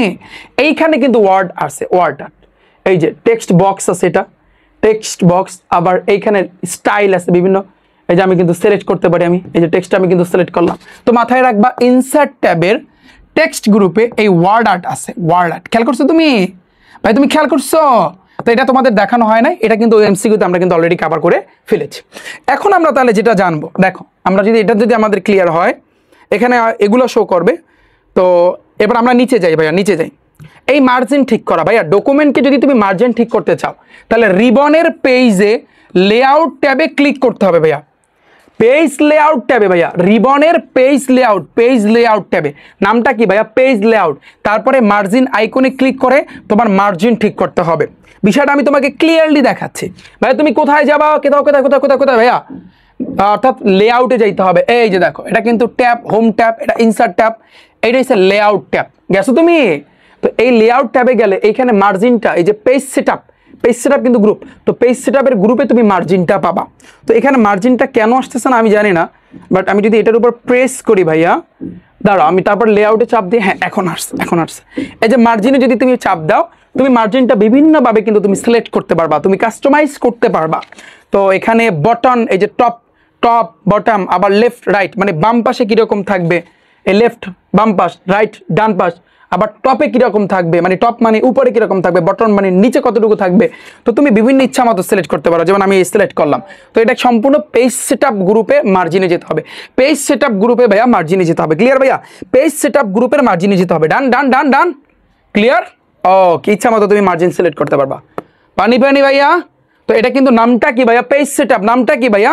Page setup. নেক্সট আসি পরেরটা, প্যারাগ্রাফের লাইন ব্যবধান। তো ডকুমেন্টের প্রত্যেকটা লাইনের মধ্যে কি পরিমাণ ব্যবধান আছে, মানে ব্যবধান তুমি কিভাবে রাখবা, সেগুলা কিন্তু আমরা পেজ লেআউট ট্যাবে ক্লিক করতে হবে। ওখানে প্যারাগ্রাফ গ্রুপে স্পেসিং এ, মানে হচ্ছে লাইনের আগে এবং পরে কত পয়েন্ট জায়গা থাকবে সেটা তুমি নির্ধারণ করতে পারবা। তুমি বলো ভাইয়া কিছু বুঝলাম না, মাথার উপর দিয়ে গেছে। হ্যাঁ আমি জানি তোমার এটা মাথার উপর দিয়ে যাবে, কারণ ভাইয়া তো এখন পর্যন্ত বুঝায় নাই ভালো করে। দেখো, কারণ দেখো এই যে তোমাকে বলছে কি তোমার লেআউটে যেতে হবে। লেআউটে গিয়ে লেআউটের ভিতরে প্যারাগ্রাফ একটা গ্রুপ আছে। তুমি লেআউট কি, এটা কিন্তু একটা, তুমি কি একটা মেনু, হ্যাঁ, বা একটা ট্যাব। এই ট্যাবে প্যারাগ্রাফ কিন্তু একটা গ্রুপ। এই যে দেখো স্পেসিং তুমি দেখতে পাচ্ছ, তোমার লেফটটা তুমি বাড়াবা না কমাবা না কি করবা, এই যে দেখো খেয়াল করো, এটার দিকে তাকাইও, আমি বাড়াইতেছি কমাইতেছি, দেখো এটা চেঞ্জ দেখতে পারতেছো তুমি। আবার বিফোরে এই যে দেখো, দেখতেছো তুমি কিছু, এই যে দেখো উপরে উঠতেছে নিচে নামতেছে, তুমি দেখতেছো? হ্যাঁ, আবার এটা তুমি দেখতেছো, কিছু দেখতে পাচ্ছ? তো লেআউটের ভিতরে প্যারাগ্রাফ, মাথায় রাখবা, লেআউটের ভিতরে যে প্যারাগ্রাফ গ্রুপটা থাকে, এখানে কিন্তু স্পেসিং এর কাজটা হয়ে থাকে, যে কতটুকু উপর নিচ হবে, কতটুকু ফাঁকা থাকবে, এই টু জেড সব কিছু। আর এই যে হোমের ভিতরে কিন্তু প্যারাগ্রাফ আছে, কিন্তু এই প্যারাগ্রাফের ভিতরে থাকে বুলেট, নাম্বার, এগুলো থাকে ভাইয়া, তোমার আইকন থাকে। ক্লিয়ার? আমার কথা ক্লিয়ার এখন? বলো ভাইয়া। পানি এই জিনিসটাই কিন্তু আমাদের এখানে বলছে। তো প্যারাগ্রাফ গ্রুপে থাকবে, কিন্তু সেটা হচ্ছে পেজ লেআউট ট্যাবে ভাইয়া। কিসে? পেজ লেআউট ট্যাবে। আমি আশা করছি বুঝছো। তাহলে যদি বুঝে থাকো, আমরা তাহলে সাথে এমসিকিউটা সলভ করি। রেডি? 1 2 3। ডকুমেন্টের লেখার মার্জিন ঠিক করতে কোন ট্যাবে ক্লিক করতে হবে ভাইয়া? ভাইয়া ট্যাবের কথা বলছে। ট্যাব আর মেনু কিন্তু সেম। Page layout. চোখ বুঝা তুমি আনসার দিবা, চোখ বুঝা। কোন কমান্ডটির প্রয়োগে ডকুমেন্টের লেখায় মার্জিন ঠিক করা হয় ভাইয়া? তুমি কি পেজ লেআউটে যাবা, তারপর প্যারাগ্রাফে যাবা, ঠিক আছে? পেজ লেআউট, মার্জিনের বলছে, মার্জিন। তো মার্জিনের জন্য তোমার পেজ সেটআপ, খেয়াল করছো না? মার্জিন তোমার পেজ লেআউটে যাইতে হবে, তারপর তোমার এখানে মার্জিনে যাইতে হবে। পেজ সেটআপ তো নাই, তার মানে পেজ লেআউটে যাইতে হবে, তারপর তোমার কিসে যেতে হবে? মার্জিনে যেতে হবে। ক্লিয়ার ভাইয়া? এখানে আইকনও মতো হবে এভাবে, কোনো অসুবিধা নেই। নেক্সট আসি পরেরটা বলছে কি, যে ডকুমেন্টের লেখার মার্জিন ঠিক করতে হলে রিবনের কোন ট্যাবে ক্লিক করতে হবে? কোন ট্যাবের কথা বলছে? তাহলে পেজ লেআউট ট্যাবে ভাইয়া, মার্জিন ঠিক করার জন্য। পরেরটা, ওয়ার্ড 2007 মার্জিন আইকন নিচের কোন ট্যাবের অন্তর্ভুক্ত ভাইয়া? Page layout. চোখ বুঝে আনসার। পরেরটা, নতুন প্যারাগ্রাফ তৈরি করতে কিবোর্ডের কোন কি চাপ দিতে হবে বলো তো? ধরো নতুন কোন একটা প্যারাগ্রাফ তুমি কি করতে চাচ্ছ, তাহলে সেক্ষেত্রে এন্টার কি, এটা মাথায় রাখবা। এটা প্রোগটা আমি দেখাবো না, কিবোর্ডের এন্টার কি আছে, ওখানে চাপ দিলে তুমি নতুন প্যারাগ্রাফ তৈরি করতে পারবা। গেল এটা। এরপর আসছে কিন্তু ভাইয়া টাইপ নাম্বার 6। পানি ভাইয়া, এই যে 5টা টাইপ করলা, কঠিন, একটু কঠিন হচ্ছে তাই না? কিন্তু ওই যে শোনো, বিষয়টা হচ্ছে এরকম, যেমন আমি যখন রসায়নটা পড়াই না তোমাদের, তখন আমি একটা কথা বলি, যেমন পর্যায়সারণী কিন্তু একটা চ্যাপ্টার আছে। তো পর্যায়সারণী সেই স্টুডেন্ট পারবে যারা আসলে চোখটা বন্ধ করলে দেখতে পারবে যে রসায়নের ওই যে 118টা যে মৌল আছে না, যে কোনটা কোন সাইডে আছে, চোখটা বন্ধ করলে যদি তোমার চোখে ভাসে, তাহলে সেক্ষেত্রে আমি মনে করবো যে না তুমি পারফেক্ট। তুমি তাহলে কিন্তু এই যে তোমার এই যে 4র্থ অধ্যায় দিয়ে যে কোনো কোশ্চেন করলে তুমি অ্যান্সার দিয়ে আসতে পারবা। সেমভাবে আইসিটির ক্ষেত্রে একটা জিনিস মাথায় রাখবা, শুধু আইসিটি না, আমি যদি যখন বায়োলজি পড়াই, জীববিজ্ঞান যখন আমি পড়াই, তখন আমি চেষ্টা করি, ধরো মানব কোনো অঙ্গ নিয়ে যখন আমি পড়াবো, হ্যাঁ, সাপোজ তোমাকে চোখের একটা অংশ নিয়ে আমি পড়াইলাম, ব্রেইনের একটা অংশ নিয়ে কিন্তু পড়াইলাম, আমি হৃৎপিণ্ড নিয়ে কিন্তু পড়াইলাম, আমি সাপোজ তোমার হচ্ছে কিন্তু এই যে লিভার, এটা নিয়ে আমি তোমাদেরকে পড়াইলাম, পড়াইতে পারি না আমি। এবার আবার তোমার হচ্ছে কিন্তু হাতের এই যে তোমার হচ্ছে আঙ্গুল বা এই হাড্ডি নিয়ে বা এগুলো হাড় নিয়ে আমি তোমাদেরকে পড়াইলাম, যে টপিকটাই আমি তোমাদেরকে পড়াই না কেন, অথবা আমি যদি উদ্ভিদের কোনো একটা গাছ নিয়ে যদি পড়াই, তখন সবসময় আমি স্টুডেন্টদেরকে বলি যে ভাইয়া চোখটা বন্ধ করলে, ধরো তুমি এখন হৃৎপিণ্ড নিয়ে পড়তেছো, তুমি চোখ বন্ধ করলে যেন চোখের সামনে বাসে যে ভাইয়া যেভাবে পড়াইছে চিত্রের মাধ্যমে যে হৃৎপিণ্ডের কোন জায়গায় কি থাকে ওই জিনিসটা যেন তোমার চোখে বাসে। পর্যায় সারণী যখন আমি পড়াই তখন আমি কিন্তু বলি যে চোখটা তুমি বন্ধ করবা, এটা চেষ্টা করবা, এটা অভ্যাস করতে হবে। একটা বাংলায় কথা আছে, অভ্যাসে কিন্তু সবকিছু। আমি তোমাদের এই আইসিটির দ্বিতীয় অধ্যায় কিন্তু ভাইয়া বলছিলাম যে তুমি যে ঘুম থেকে এই যে এখন যে 9টার সময় ওঠার যে অভ্যাস করতেছো, তুমি এই অভ্যাসটা 10 দিন 15 দিন পর বা 1 মাস তুমি যদি করে থাকো, বাই চান্স যদি হয়ে যায়, তাহলে তুমি দেখবা যে এরপর এই অভ্যাসটাকে মানে ফিরিয়ে আনা কতটা যে তোমার জন্য যে কষ্ট হবে এটা তুমি বুঝতে পারবা, হাড়ে হাড়ে টের পারবা। বিশেষ করে যারা বর্তমানে এই যে মোবাইলের গেমে আসক্ত, যারা মোবাইলের রিলসে আসক্ত, ফেসবুক টিকটকে ঢুকলে, ইউটিউবে ঢুকলে রিলস দেখতে থাকো, এই অভ্যাসটা তুমি যদি এখনো চালিয়ে যাও, বিশ্বাস করো যেদিন তোমার এসএসসি পরীক্ষা তুমি দিতে যাবা না, সেদিনও যেদিন পরীক্ষা দিতে যাবা তার আগের রাই তো তোমার মনে চাইবে একটু ঠেলি। এটাকে বলা হয় অভ্যাস। এটাকে কি বলা হয়? অভ্যাস। সো আমি আসলে এই কথাটা কেন আসলো, তুমি যেন চোখটা বন্ধ করলে ভাইয়া রিফাত ভাইয়া যা শিখাইছে মাইক্রোসফট ওয়ার্ডে, আমি চোখটা বন্ধ করছি, প্রথমে আমি ঢুকছি, ঢোকার পরে ওখানে একটা অফিসের মতো বাটন আছে, ওখানে আমি ক্লিক করলাম, নিউ অপশন আছে, সেভ আছে, প্রিন্টের একটা অপশন আছে, ক্লোজের একটা অপশন আছে, ডানোটা গেল। এবার আসি হোম ট্যাবের ভিতরে, ওখানে ভাইয়া কি শিখাইছে হোম ট্যাবের ভিতরে, হ্যাঁ ওখানে তো লেখার একটা ফন্ট নামক একটা গ্রুপ আছে। তো ফন্টের ক্ষেত্রে ওখানে একটা বক্সের মতো আছে যেখান থেকে আমরা করতে পারি। এইভাবে তোমার চিন্তা করতে হবে, চিন্তা পাবো না এইভাবে নাও। তারপর একটা প্যারাগ্রাফ আছে, প্যারাগ্রাফ একটা গ্রুপ আছে, ওখানে বুলেট মানে আইকনগুলো যদি করতে পারি, তারপর নাম্বারে একটা সিস্টেম ভাইয়া বলছে। তারপর ইনসার্ট ট্যাবে যদি যাই আমি একটা ছবি আমার অ্যাড করতে পারবো, পেজের একটা সেট আপের করতে পারবো। তারপর ইনসার্ট ট্যাবে আর কি আছে, এরপরে ভাইয়া আর কি শিখেছে, পেজ লেআউট, ওইন দিয়া মার্জিন আমি ঠিক করতে পারবো, ওইন দিয়া আমি স্পেসিংটা ওইটা ঠিক করতে পারবো। সো এই জিনিসটা যারা চিন্তা করতে পারবা চতুর্থ অধ্যায়ে তাদের কিচ্ছু বলার দরকার নাই, বই লাগবে না তোমার, যাও এই ক্লাস দেখবা, ওই জিনিসটা তোমার স্মৃতিতে যদি গেঁথে থাকে এনাফ ভাইয়া এনাফ, তুমি সব এমসিকিউ পারবা, 80 90 100 200 300 যে যত এমসিকিউ থাকবে তুমি কোপায় আসতে পারবা। বিষয়টা বুঝছো? টেকনিক ভাইয়া, টেকনিক শিখো লাইফে। ওই যে গদ বাঁধা পড়লেই হয় না, মানে বই খুলছো আর পড়তেছো ভাই, এটাকে পড়ালেখা বলে না, বুঝো নাই? টেকনিক খাটাও। আমি আরো একটা কথা বলছি যে ভাই তুমি যদি এই সমাজে চলতে চাও, সমাজে যদি তুমি যদি বোকাশোকা থাকো না, তোমার চারপাশের মানুষ তোমাকে চাইপা ধরবে, এই বিষয়টা মানো। তো এই জন্য একটু চালাক হও ভাই। অঙ্ক করানোর সময় আমি কথাটা বলি যে তোমার একটু বুদ্ধিমানি করতে হবে, মানে বুদ্ধিমানি খাটাইতে হবে, তোমার চালাকি করতে হবে। তুমি যদি চালাকি না করো তুমি সমাজেই টিকতে পারবে না। আর গণিত তো রয়েছে কোথায়, আমার কথা বুঝতে পেরেছো? যেমন আমি বলি যে তোমার ধরো সাপোজ তোমার বাবা মা এখন বেঁচে আছে, একটা পর্যায়ে আমরা তো কেউ থাকবো না, আমরা দুনিয়াতে কেউ থাকবো, কেউ আমরা কিন্তু থাকবো না, একটা পর্যায়ে সবারই কিন্তু মারা যেতে হবে, এটাই বাস্তব, এটাই সৃষ্টিকর্তার এটা মানে বিধান বলে দিছে। তো ধরো একটা পর্যায়ে তোমার বাবা মা থাকবে না, তুমি থাকবে না, তো তোমার বাবা মা যখন থাকবে না তখন তো তার সম্পত্তি, তাদের যে সম্পত্তি তোমার জন্য রেখে যাবে ওইটাকে তোমার মানে হচ্ছে ম্যানেজ করে রাখতে হবে না, বা তোমার বুঝে শুনে রাখতে হবে না। হ্যাঁ, এখন তুমি যদি দলিলপত্র না বুঝো, তুমি বলো ভাইয়া বড় হইলে শিখবো, হ্যাঁ তুমি বড় হইলে শিখবা, কারণ আমি কিন্তু ওরকমটা কিন্তু জানি না, কিন্তু আমার তো একটা পর্যায়ে কিন্তু শিখতে হবে, কেন বাধ্য হয়ে শিখতে হবে, নাহলে আমার কিন্তু আশেপাশে যত লোকজন আছে, আত্মীয় স্বজন যারা আছে তারা কিন্তু লুটিপুটে খাবে, কিন্তু আমি কিন্তু বুঝতে পারবো না। তো মানুষ কিন্তু একটা কথা আছে যে মানুষ আসলে বাধ্য না হলে কোনো কিছু করতে চায় না। তো বিষয়গুলো আসলে কি, এই বাধ্য তুমি হবা। তুমি এখন যে লাইফটা তোমার এখন যে চলতেছে, ধরো তুমি এখন যে লাইফ ক্রিয়েট করতেছো, বাবা মা টাকা দিচ্ছে, এমনও স্টুডেন্ট আছে যারা এখন ওই যে আমাকে পার্সোনালি অনেকেই মেসেজ দেয়, এমনও স্টুডেন্ট আছে আমি নিজের চোখে দেখা যে তারা আসলে সারাদিন কাজ করছে, সারাদিন 9 10 পড়তেছে, কাজ কইরা যে টাকাটা পাইছে আর সন্ধ্যার সময় আবার তারা পড়তে বসছে, এমনও শিক্ষার্থী আছে। আর তোমরা জানো রিফাত একাডেমি যে ফ্রিল্যান্সিং সেক্টর যুক্ত হয়েছে, ফ্রিল্যান্সিং সেক্টরে আসলে এটা নামটা বলা আসলে উচিত না, ফ্রিল্যান্সিং সেক্টরে ওয়েব ডেভেলপমেন্টের কোর্সে ভর্তি হয়েছে। তো ওয়েব ডেভেলপমেন্টের কোর্সের ফি হচ্ছে 4000 ছিল, তো প্রথম পেমেন্ট হয়েছে 2000 তারপরে। তো আমি তোমাদের একটু বলতেছি যে একটা কাহিনী আমি তোমাদেরকে বলি। তো আমি আসলে জুমে গেছি, সকল শিক্ষার্থী মানে জয়েন করছে, আর ওয়েব ডেভেলপমেন্ট শেখার জন্য ল্যাপটপ লাগবে, মাস্ট ল্যাপটপ লাগবে। তো এরপরে অনেকের জীবনে আমি প্রায় 2-3 ঘন্টা ওদের সাথে আমি কথা বলছি, যত স্টুডেন্ট ভর্তি হয়েছে সবার সাথে কথা বলছি। তো একজন শিক্ষার্থীর মা আম্মু আমার সাথে কথা বলছে, ঠিক আছে, এবং এমনভাবে কথা বলছে আমার এত খারাপ লাগে যা বলার বাইরে, যে তোমার হচ্ছে মানে হচ্ছে তারা আসলে কি করে, তারা আসলে জমি চাষ করে। তো আলু আছে না, আলু চাষ করে। তো আলু চাষ কইরা আলু হইছে, ওই আলু বিক্রি কইরা এরপর হইছে কিন্তু ওই যে হাঁস মুরগির যে ডিম পারে না, সো ডিম টিম বিক্রি কইরা কিছু টাকা লোন নিয়ে তারপর ছেলেকে ল্যাপটপ কিনে দিছে। বিষয়টা তুমি বোঝো? যারা আমরা মধ্যবিত্ত ফ্যামিলির বা উপরে যারা আছে তাদের কাছে কিছু মনে হইতেছে না, তাদের কাছে 5 টাকা 10 টাকা 20 টাকা, তারপরে 100 টাকা 200 টাকা 1000 টাকা 1 লাখ টাকা, এগুলো আমাদের কাছে কিছু মনে হচ্ছে না। তুমি একটু গভীরতার কথা চিন্তা করো। তুমি বলো ভাই আমি তো গরিব না, আমি কেন ওদের কথা চিন্তা করবো? এটা যদি তুমি ভাবো, এটা হচ্ছে তোমার মনের ভিতরে আসলে অহংকার সৃষ্টি হয়, তুমি এই জিনিসটা যদি ভাবো, ঠিক আছে? কারণ সবার কথাই কিন্তু আমাদের কিন্তু চিন্তা করতে হবে। তো আমি এই কাহিনীটা ইনশাল্লাহ একদিন বলবো, যদি ওই ছেলেটা সফল হয় আমি অবশ্যই তাকে আনবো, ওর সাথে আমি দেখা করবো। এটা আমি মানে হচ্ছে ওকে আমি বলেছি, এবং ওর আম্মু আমার সাথে কিন্তু কথা বলছে, ওর মাও আমার সাথে কিন্তু কথা বলছে।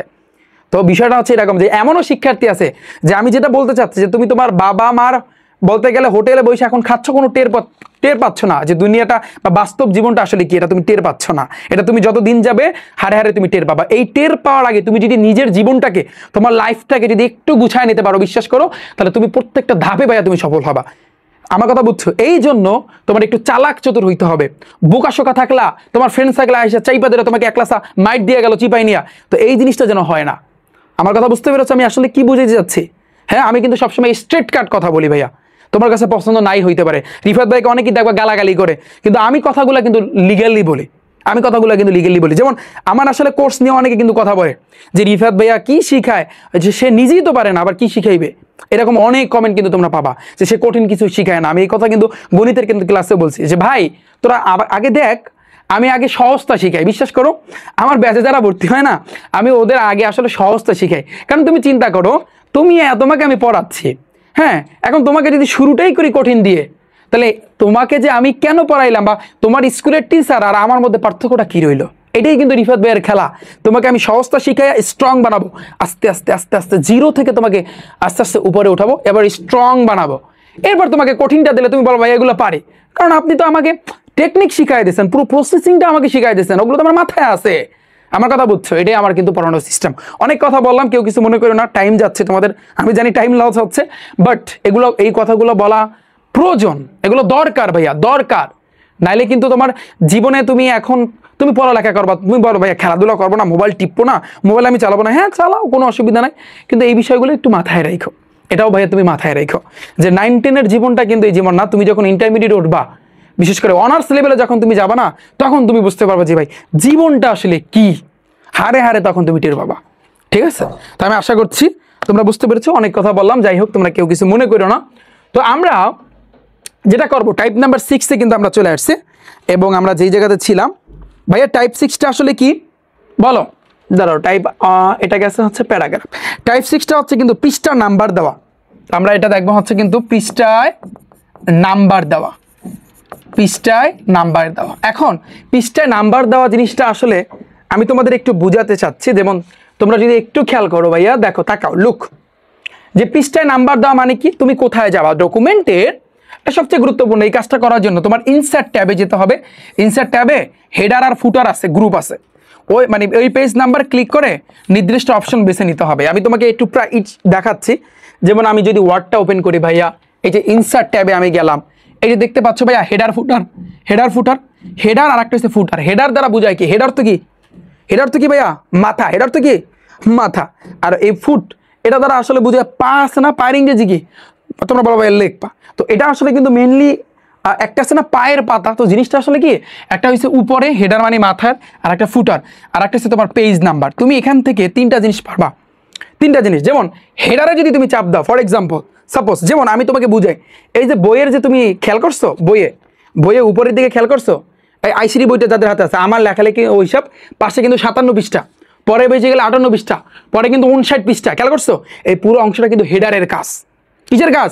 আবার তুমি যে নিচে দেখতে পাচ্ছ, এই যে ফর্মা লেখা আছে, এই প্রত্যেকটা অংশে কিন্তু এই জিনিসটা কিন্তু লেখা আছে, এটা কিন্তু ফুটারের কাজ।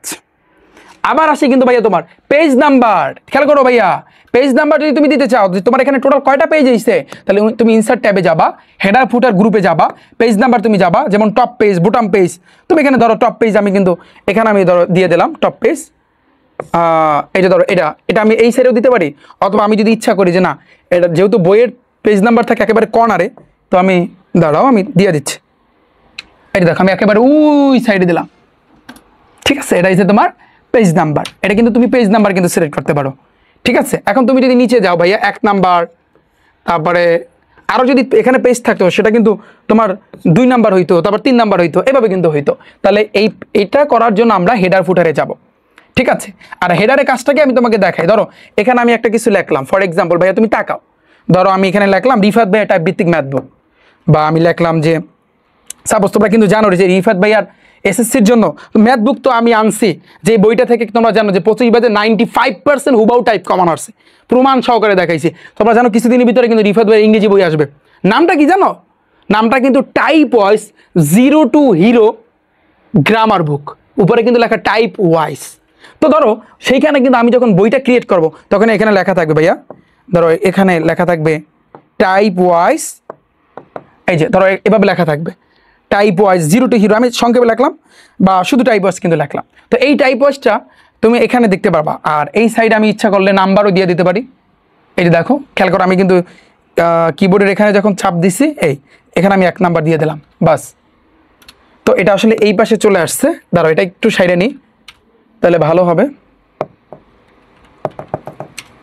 ধরো আমি এখানে দিলাম, এই যে এবার আমি বাইরে যদি চাপ দিই, বাস আমি যদি বাইরে যদি ডাবল ক্লিক করি তাহলে জিনিসটা হয়ে গেল। এই যে উপরে কিন্তু টাইপ ওয়াইজ, এই টাইপ ওয়াইজটা আমি যতগুলো পেজ ক্রিয়েট করব সবগুলোই কিন্তু টাইপ ওয়াইজ থাকবে। এবার 1 নাম্বার 2 নাম্বার কিন্তু এরকম থাকবে। এটাই কিন্তু মেইনলি ভাইয়া হেডার এবং ফুটারের কাজ। আমার কথা বুঝছো? যেটাকে আমরা কিন্তু বলতে পারি পৃষ্ঠার নম্বর দেওয়া। ভাইয়া পৃষ্ঠার কি নম্বর দেওয়া, ভাইয়া বুঝতে পেরেছো? এই যে হেডার এবং ফুটারের কাজ। এবার আসে কিন্তু বানান পরীক্ষণ ও সংশোধন। এটার জন্য কি আলাদা কোনো টাইপ না, এটা আমরা একটু পড়ে নিই। ওয়ার্ড প্রসেসিং সফটওয়্যারে তোমরা দেখতে পাচ্ছ একটা বড় সুবিধা হচ্ছে বানান পরীক্ষণ। ডকুমেন্টের কোথাও কোনো যদি বানান ভুল থাকে না, তুমি এটাকে কিন্তু সংশোধন করতে পারবা। তো এই জন্য তোমার ভাইয়া কোথায় যেতে হবে? তো এই জন্য যেমন আমরা যদি একটু চিন্তা করি, এখানে দেখো দাঁড়ো, এখানে আসলে লেখা নাই যে তোমার কোন জায়গায় যেতে হবে, এটা কোন জায়গায়, এখানে ওরা দিয়ে দিবে না, ওরা কিন্তু দেয় নাই যে আসলে কিন্তু কোন জায়গায় দিয়া তুমি বানান সংশোধন করতে পারবা। কিন্তু আমি আশা করছি তুমি যদি এখানে যাও, হোম ট্যাবেই যদি ভাইয়া তুমি যাও, যেমন আমি তোমাকে একটু দেখাই ভাইয়া, দেখো হোম ট্যাবে না ইনসার্ট ট্যাবটা যদি আমরা সার্চ করি অথবা ড্র, দাঁড়াও এখানে আছে লেআউট ডিজাইন, আবার এটা হচ্ছে কিন্তু তোমার এটা হচ্ছে লেআউট। আচ্ছা বানান সংশোধনের জন্য এটা হচ্ছে কিন্তু কোন জায়গায়, এখানে একটা অপশন আছে কিন্তু ওরা আসলে এখানে লিখে দেন, এই যে ফাইন্ড রিসিপশন, এখানে একটা অপশন আছে। তো এই জায়গা দিয়েও তুমি কিন্তু করতে পারবা, আরও অপশন আছে। সো এখানে ওরা দিয়ে দেয় না, তার মানে এই অংশটা কিন্তু আমাদের লাগবে না, বাট আমি তোমাদের এটা পরে দেখাচ্ছি। এরপর দেখো মানে এখানে এভাবে থাকবে, তুমি যে লেখাটা লাগবা, ধরো সাপোজ এখানে লেখাটা লাগবা, এই লেখাটার ভিতরে ভুল আসছে কিনা ওরা বলে দেবে, যদি ভুল থাকে ওরা সারিয়ে দেবে, আর কিছু না। তো এটা একটা ডায়লগ বক্স, এই যে স্পেল চেকিং ডায়লগ বক্স কিন্তু ওরা বলে দিচ্ছে। এই গেল কিন্তু আমাদের শেষ, এই আমাদের কিন্তু ওয়ার্ডের কাজ শেষ। এখন আমরা একটু দেখি টাইপ নাম্বার 6 দেখো যে তোমার প্রস্তুতকৃত ডকুমেন্টের প্রতি পৃষ্ঠার উপরে ডকুমেন্ট টাইটেল স্বয়ংক্রিয়ভাবে লেখার জন্য ইনসার্ট ট্যাবের কোনটা ব্যবহার করতে হবে? ভাইয়া টাইটেল মানে হেডার ব্যবহার করতে হবে না পেজ নাম্বার? এটা আমাদের হেডার ব্যবহার করতে হবে। ওই যে বললাম না আমার ইংরেজি বইয়ের নাম কি type wise 0 to hero grammar book, SSC grammar book. তো ওই জিনিসটা কিন্তু আমি প্রত্যেকটা পেজে যদি আমি লাগাইতে চাই তাহলে আমার কিন্তু হেডারে কাজ করতে হবে। ভাই কোথায় কাজ করতে হবে? হেডারে কাজ করতে হবে, এটা মাথায় রাখবা। আর পেজ নাম্বার মানে কি শুধুমাত্র কয়টা নাম্বার এগুলা কাজ। ফুটার মানে কি নিচে। এবার আসে কিন্তু পরেরটা, নেক্সট পরেরটা যে অফিস 2007 ডকুমেন্টের পৃষ্ঠা নাম্বার দিতে পৃষ্ঠার জন্য আমরা কোথায় যাবো ভাইয়া বলো তো? পৃষ্ঠা আমাদের ইনসার্ট ট্যাবেই কিন্তু যেতে হবে ভাইয়া। ট্যাব কিন্তু ইনসার্ট ট্যাব, কারণ ইনসার্ট ট্যাবের ভিতরে কিন্তু তোমার কি আছে, ইনসার্ট ট্যাবের ভিতরে কিন্তু হেডার ফুটার আছে। এবার আসে কিন্তু ডকুমেন্টের প্রতিটা পৃষ্ঠায় নম্বর দেওয়ার জন্য রিবনের কোনটা কিন্তু আমার চাপতে হবে ভাইয়া? ইনসার্ট কয়টা হেডার ও ফুটার গ্রুপ থাকে, মানে কোন ট্যাবে ভাইয়া? ইনসার্ট চোখ বুঝে ভাইয়া কয়টা পৃষ্ঠার নম্বর দেওয়ার কমান্ড কোনটা ভাইয়া? কোনটা বলো পৃষ্ঠায় নম্বর দেওয়ার কমান্ড কোনটা নম্বর দেওয়ার জন্য? তাহলে আমরা কিন্তু ইনসার্ট ট্যাবে আমাদের কিন্তু যেতে হবে নাম্বার দেওয়ার জন্য। এখানে কি বলছে? নম্বর দেবার জন্য পৃষ্ঠার নাম্বার। তাহলে এখানে তো ওরা তো দিয়ে দিবে যে পৃষ্ঠার নাম্বার দিয়ে দেবে না, ওরা হেডার ফুটার দিচ্ছে, এটা দিয়েও করা যায়, বাট এখানে হয়তো বা কিছু একটা মিস্টেক আছে, না ওরা হেডার ফুটার দিচ্ছে। আচ্ছা যাই হোক কোনো অসুবিধা নেই, কারণ হেডার ফুটারে কিন্তু তুমি নাম্বার দিতে পারো। কয়টা দেখো ভাইয়া টাইপ নাম্বার 7-এ আসি ভাইয়া। তোমরা বলবা টাইপ নাম্বার 7 কি? এই টাইপ নাম্বার 7টা হচ্ছে আমরা এখন স্প্রেডশিটে চলে গেলাম। আমরা এতক্ষণ পর্যন্ত বাংলায় ওয়ার্ড প্রসেসরে ছিলাম, এখন আমরা মাইক্রোসফট এক্সেলে চলে যাব ডিরেক্টলি। ওকে, গুড বাই, টাটা। তাহলে আমরা এখন ডাইরেক্ট চলে যাব ভাইয়া স্প্রেডশিট ও আমার হিসাব নিকাশ, অর্থাৎ আমাদের এতক্ষণ পর্যন্ত এই ওয়ার্ড নিয়ে আমরা কাজ করছি এবং এগুলোর যেন ভাইয়া মাথায় থাকে। অনুরোধ ভাইয়া তোমাদের কাছে, এগুলো মাথায় না থাকলে তুমি কিচ্ছু পারবে না, সারাদিন বই পড়লে কোনো কাজে আসবে না ভাইয়া। এই হোম ট্যাব বা এই হোম ট্যাবের ভিতরে কয়টা গ্রুপ থাকে, ইনসার্টের ভিতরে কি থাকে, যতটুকু তোমার বইয়ে দিছে ততটুকু নিয়ে কিন্তু আলোচনা করছি। আরও অনেক কিছু আছে, এই ফাংশনগুলো কিন্তু আমি আলোচনা করি না, কারণ এগুলো লাগবে না। বাড়তি বইটা তোমার লাভ আছে। ইন্টারমিডিয়েট ওরও তখন আরও ডিটেলসে শিখাবো। ইন্টারমিডিয়েট আইসিটিতে যদি আইসিটিতে একেবারে পানির মতো সহজ বানাই দেবো, কথা দিলাম তোমাদেরকে। কারণ আমি কিন্তু ইন্টারমিডিয়েটের এইচএসসি যখন উঠবা তখন আইসিটি সাবজেক্টটা কিন্তু আমি পড়াই, ঠিক আছে? সো ইনশাল্লাহ দেখা হবে ইন্টারমিডিয়েটে যখন উঠবা। আইসিটি নিয়ে প্যারা খাওয়ার কিছু নাই ভাইয়া, আছে তোমাদের সাথে। তো এখন তো এই আর কি ওভারঅল, এগুলো নিয়ে আমরা পরে আলোচনা করবো। সো আমাদের এটা কিন্তু ভাইয়া ডান। তো bye bye, tata, good bye. Microsoft Word এটা নিয়ে আমাদের কিন্তু এখন কাজ নাই ভাইয়া। এখন তুমি বলবা কাজ কি? এখন আমাদের কাজ হয়েছে এক্সেল নিয়ে। তো এক্সেলে আমরা একটু হিসাব নিকাশ করবো, যতটুকু তোমাদের বইয়ে দিচ্ছে আমরা ততটুকু রাখার চেষ্টা করবো, তাহলে আমাদের সিলেবাসটা কভার হয়ে যাবে। চলো আমরা স্প্রেডশিটের ইংরেজি বলতে বোঝাচ্ছে মাইক্রোসফট এক্সেল। তো দেখো স্প্রেডশিটে তুমি কি করতে পারবে ভাইয়া? দেখো বিভিন্ন রকমের সংখ্যা বা অক্ষর ভিত্তিক উপাত্ত নিয়ে কিন্তু কাজ করা যায়, ঠিক আছে? এবার দেখো তুমি যে কোনো হিসাব তুমি করতে পারবা, কলাম সারি থাকার কারণে উপাত্ত শ্রেণীকরণ করতে পারবা, সূত্র ব্যবহারের মাধ্যমে অনেক কিছু তুমি বের করতে পারবা, তারপর হচ্ছে ফাংশনের সূত্রকারে ব্যবহার করতে পারবা, গ্রাফ চার্ট তো ওয়ার্ড দিয়েও করা যায়, কিন্তু এগুলোর উপাত্ত উপস্থাপন কিন্তু করতে পারবা। তো উপাত্তের যে কাজগুলা এগুলো তুমি স্প্রেডশিটে ভাইয়া তুমি করতে পারবা, স্প্রেডশিটে ভাইয়া তুমি করতে পারবা। আমার কথা বুঝছো? এই যে এটা স্প্রেডশিটে তুমি করতে পারবা। আমি যদি সহজে বুঝাই যে বইটই লেখার জন্য বা তোমার লেটার মিটার লেখার জন্য বা মোটামুটি এগুলা করার জন্য তোমার মাইক্রোসফট ওয়ার্ড বেস্ট। আবার প্রেজেন্টেশন সাজানোর জন্য বা তোমার এগুলো সেক্ষেত্রে তোমার পাওয়ার পয়েন্ট দিয়েও করা যায়, আবার ওয়ার্ড দিয়েও করা যায়, কোনো অসুবিধা নেই। কিন্তু ভাইয়া ধরো তুমি একটা অফিসে তুমি জব নিচ্ছ সাপোজ, এখন ওই অফিসে ধরো কাজ আছে সম্পূর্ণ বললো যে কম্পিউটার ভিত্তিক, অর্থাৎ এরকম তো মানে ধরো ম্যানেজার পোস্টে তোমাকে দায়িত্ব দেওয়া হলো, কীরকম যে আজকে কতজন কাজ করছে তাদের কাজের একটা লিস্ট রাখতে হবে, কে কতটুকু কাজ করছে বা কি পরিমাণ কাজ করছে, এটা সম্পূর্ণ কিন্তু এক্সেল দিয়ে তুমি হ্যান্ডেল করতে পারবা। এরপরে ধরো তোমার যদি ম্যানেজার পোস্টে যদি দায়িত্ব দেওয়া হয়, তাহলে ওদের এই যে যারা কর্মচারী বা যারা কাজ করে তাদের স্যালারি যেটা, এটাও কিন্তু তোমার কিন্তু দায়িত্বে পড়বে। তো স্যালারি এক একজনে কত টাকা পাইবে বা এই প্রথম মাসে তুমি কাকে কয় টাকা দিলা, ধরো এইখানে তোমার থাকবে, যেমন ফর এক্সাম্পল আমি একটু তোমাকে বুঝাই, এটা সম্পূর্ণ এক্সেলে। ধরো এখানে এ নাম্বারে থাকবে, ধরো সাপোজ তুমি কি করবা, তুমি এখানে ধরো এটা স্যালারি দিবা, সাপোজ আমি একটু বুঝাই তোমাকে, তুমি স্যালারি দিবা কাকে কাকে দিবা, যেমন এটা নাম তুমি লেখলা, যেমন রহিমকে দিবা, রহিম তোমার মানে একটা কোম্পানিতে বা তোমার কোম্পানি ধরো, তো রহিমকে দিবা, তুমি করিমকে দিবা, ঠিক আছে? এরপরে এখানে দেখো ধরো আরও নাম আছে, ঠিক আছে? আরও অনেক কিন্তু নাম আছে, যেমন তামিম, তুমি তামিমকে দিবা, হ্যাঁ ধরো 3 জনকে তুমি দিবা, কি দিবা? স্যালারি দিবা।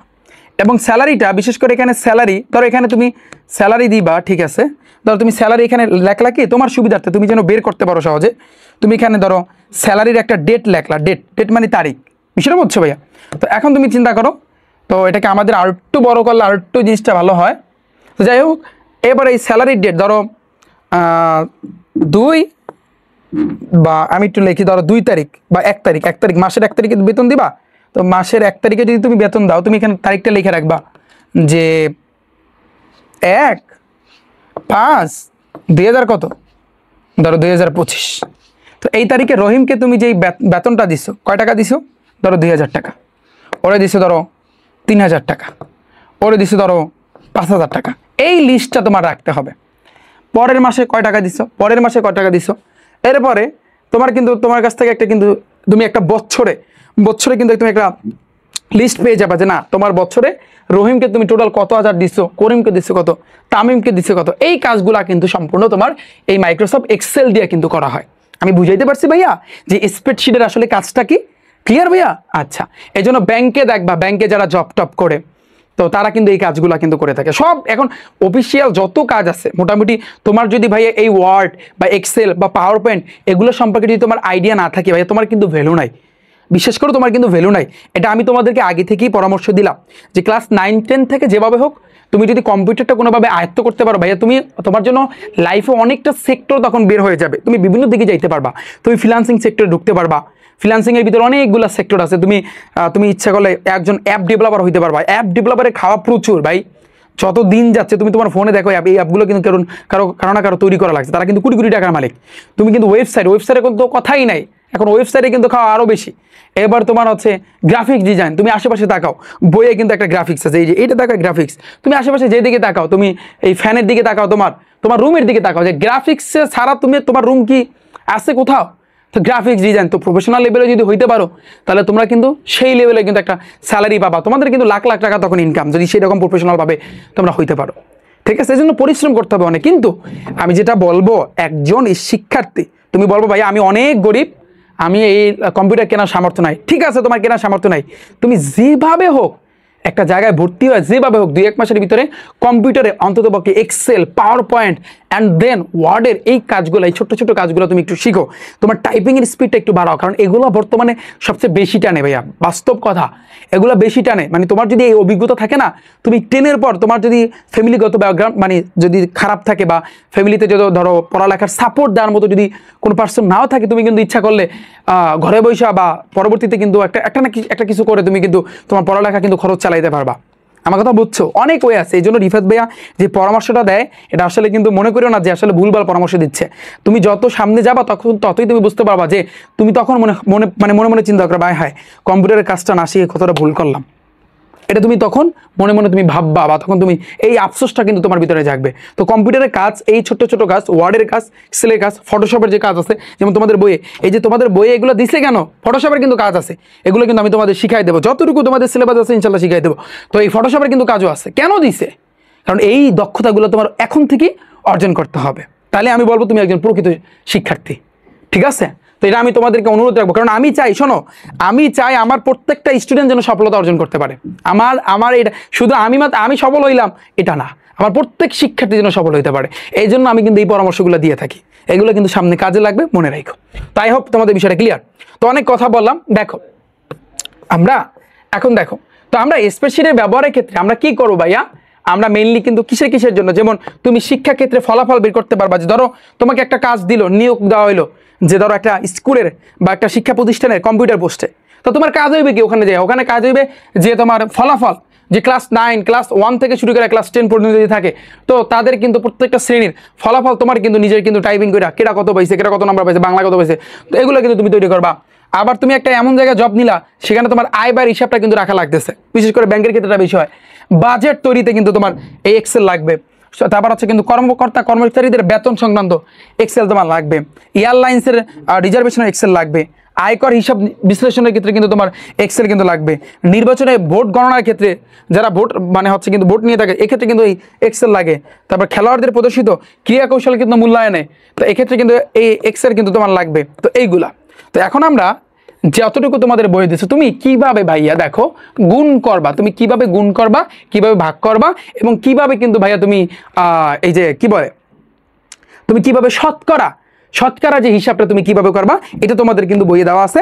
আমি ততটুকু তোমাদের সাথে ভাইয়া আলোচনা করবো। তো দেখো, তো একটু খেয়াল করো, আমরা ফার্স্টে শিখবো গুণ করা। ভাইয়া তুমি কিভাবে গুণ করবা, তো গুণ করার জন্য মাথায় রাখবা তোমার একটা সমান চিহ্ন কিন্তু দিতে হবে, এটা মাথায় রাখবা, অলওয়েজ মাথায় রাখবা। আমি তোমাকে বুঝাই, যেমন ওরা কিন্তু এখানে দিছে, তুমি যদি খেয়াল করো, ওরা কিন্তু দ্রব্যের নাম দিছে। যেমন এখানে ওরা বলে দিছে যে, যেমন চালের দাম কত, 44 টাকা, পরিমাণ কত, 40 কেজি। তুমি যদি চিন্তা করো, আমি একটু তোমাকে বলি, তোমাদের বই থেকে যা বলছে আমি কিন্তু সেটাই একটু দেখো, আমি একটু আলোচনা করতেছি, তাহলে তোমরা বুঝতে পারবে ভাইয়া। হ্যাঁ, তোমাদের বইয়ে এই যে দেখো বলছে কি, তোমাদের বইয়ে যেটা বলছে ভাইয়া, তুমি খেয়াল করো, এটার পুরো পিডিএফটা ভাইয়া, এই দাগানো বইয়ের পিডিএফ কিন্তু তোমরা পেয়ে যাবা। দেখো যে দ্রব্যের নাম দিছে চাল কিনছো, ধরো 1 কেজি চাইলের দাম 44 টাকা, কিন্তু তোমার লাগবে 40 কেজি। তুমি বাজারে গেছো, বাজারে যাইয়া 40 কেজি তুমি চাল কিনছো, এখন তোমার কয় টাকা দিতে হবে বলো তো? এখন এটা তোমাকে বের করতে হবে কি, মানে হচ্ছে কিন্তু এক্সেলের সাহায্যে তোমাকে ধরো বের করতে বললো।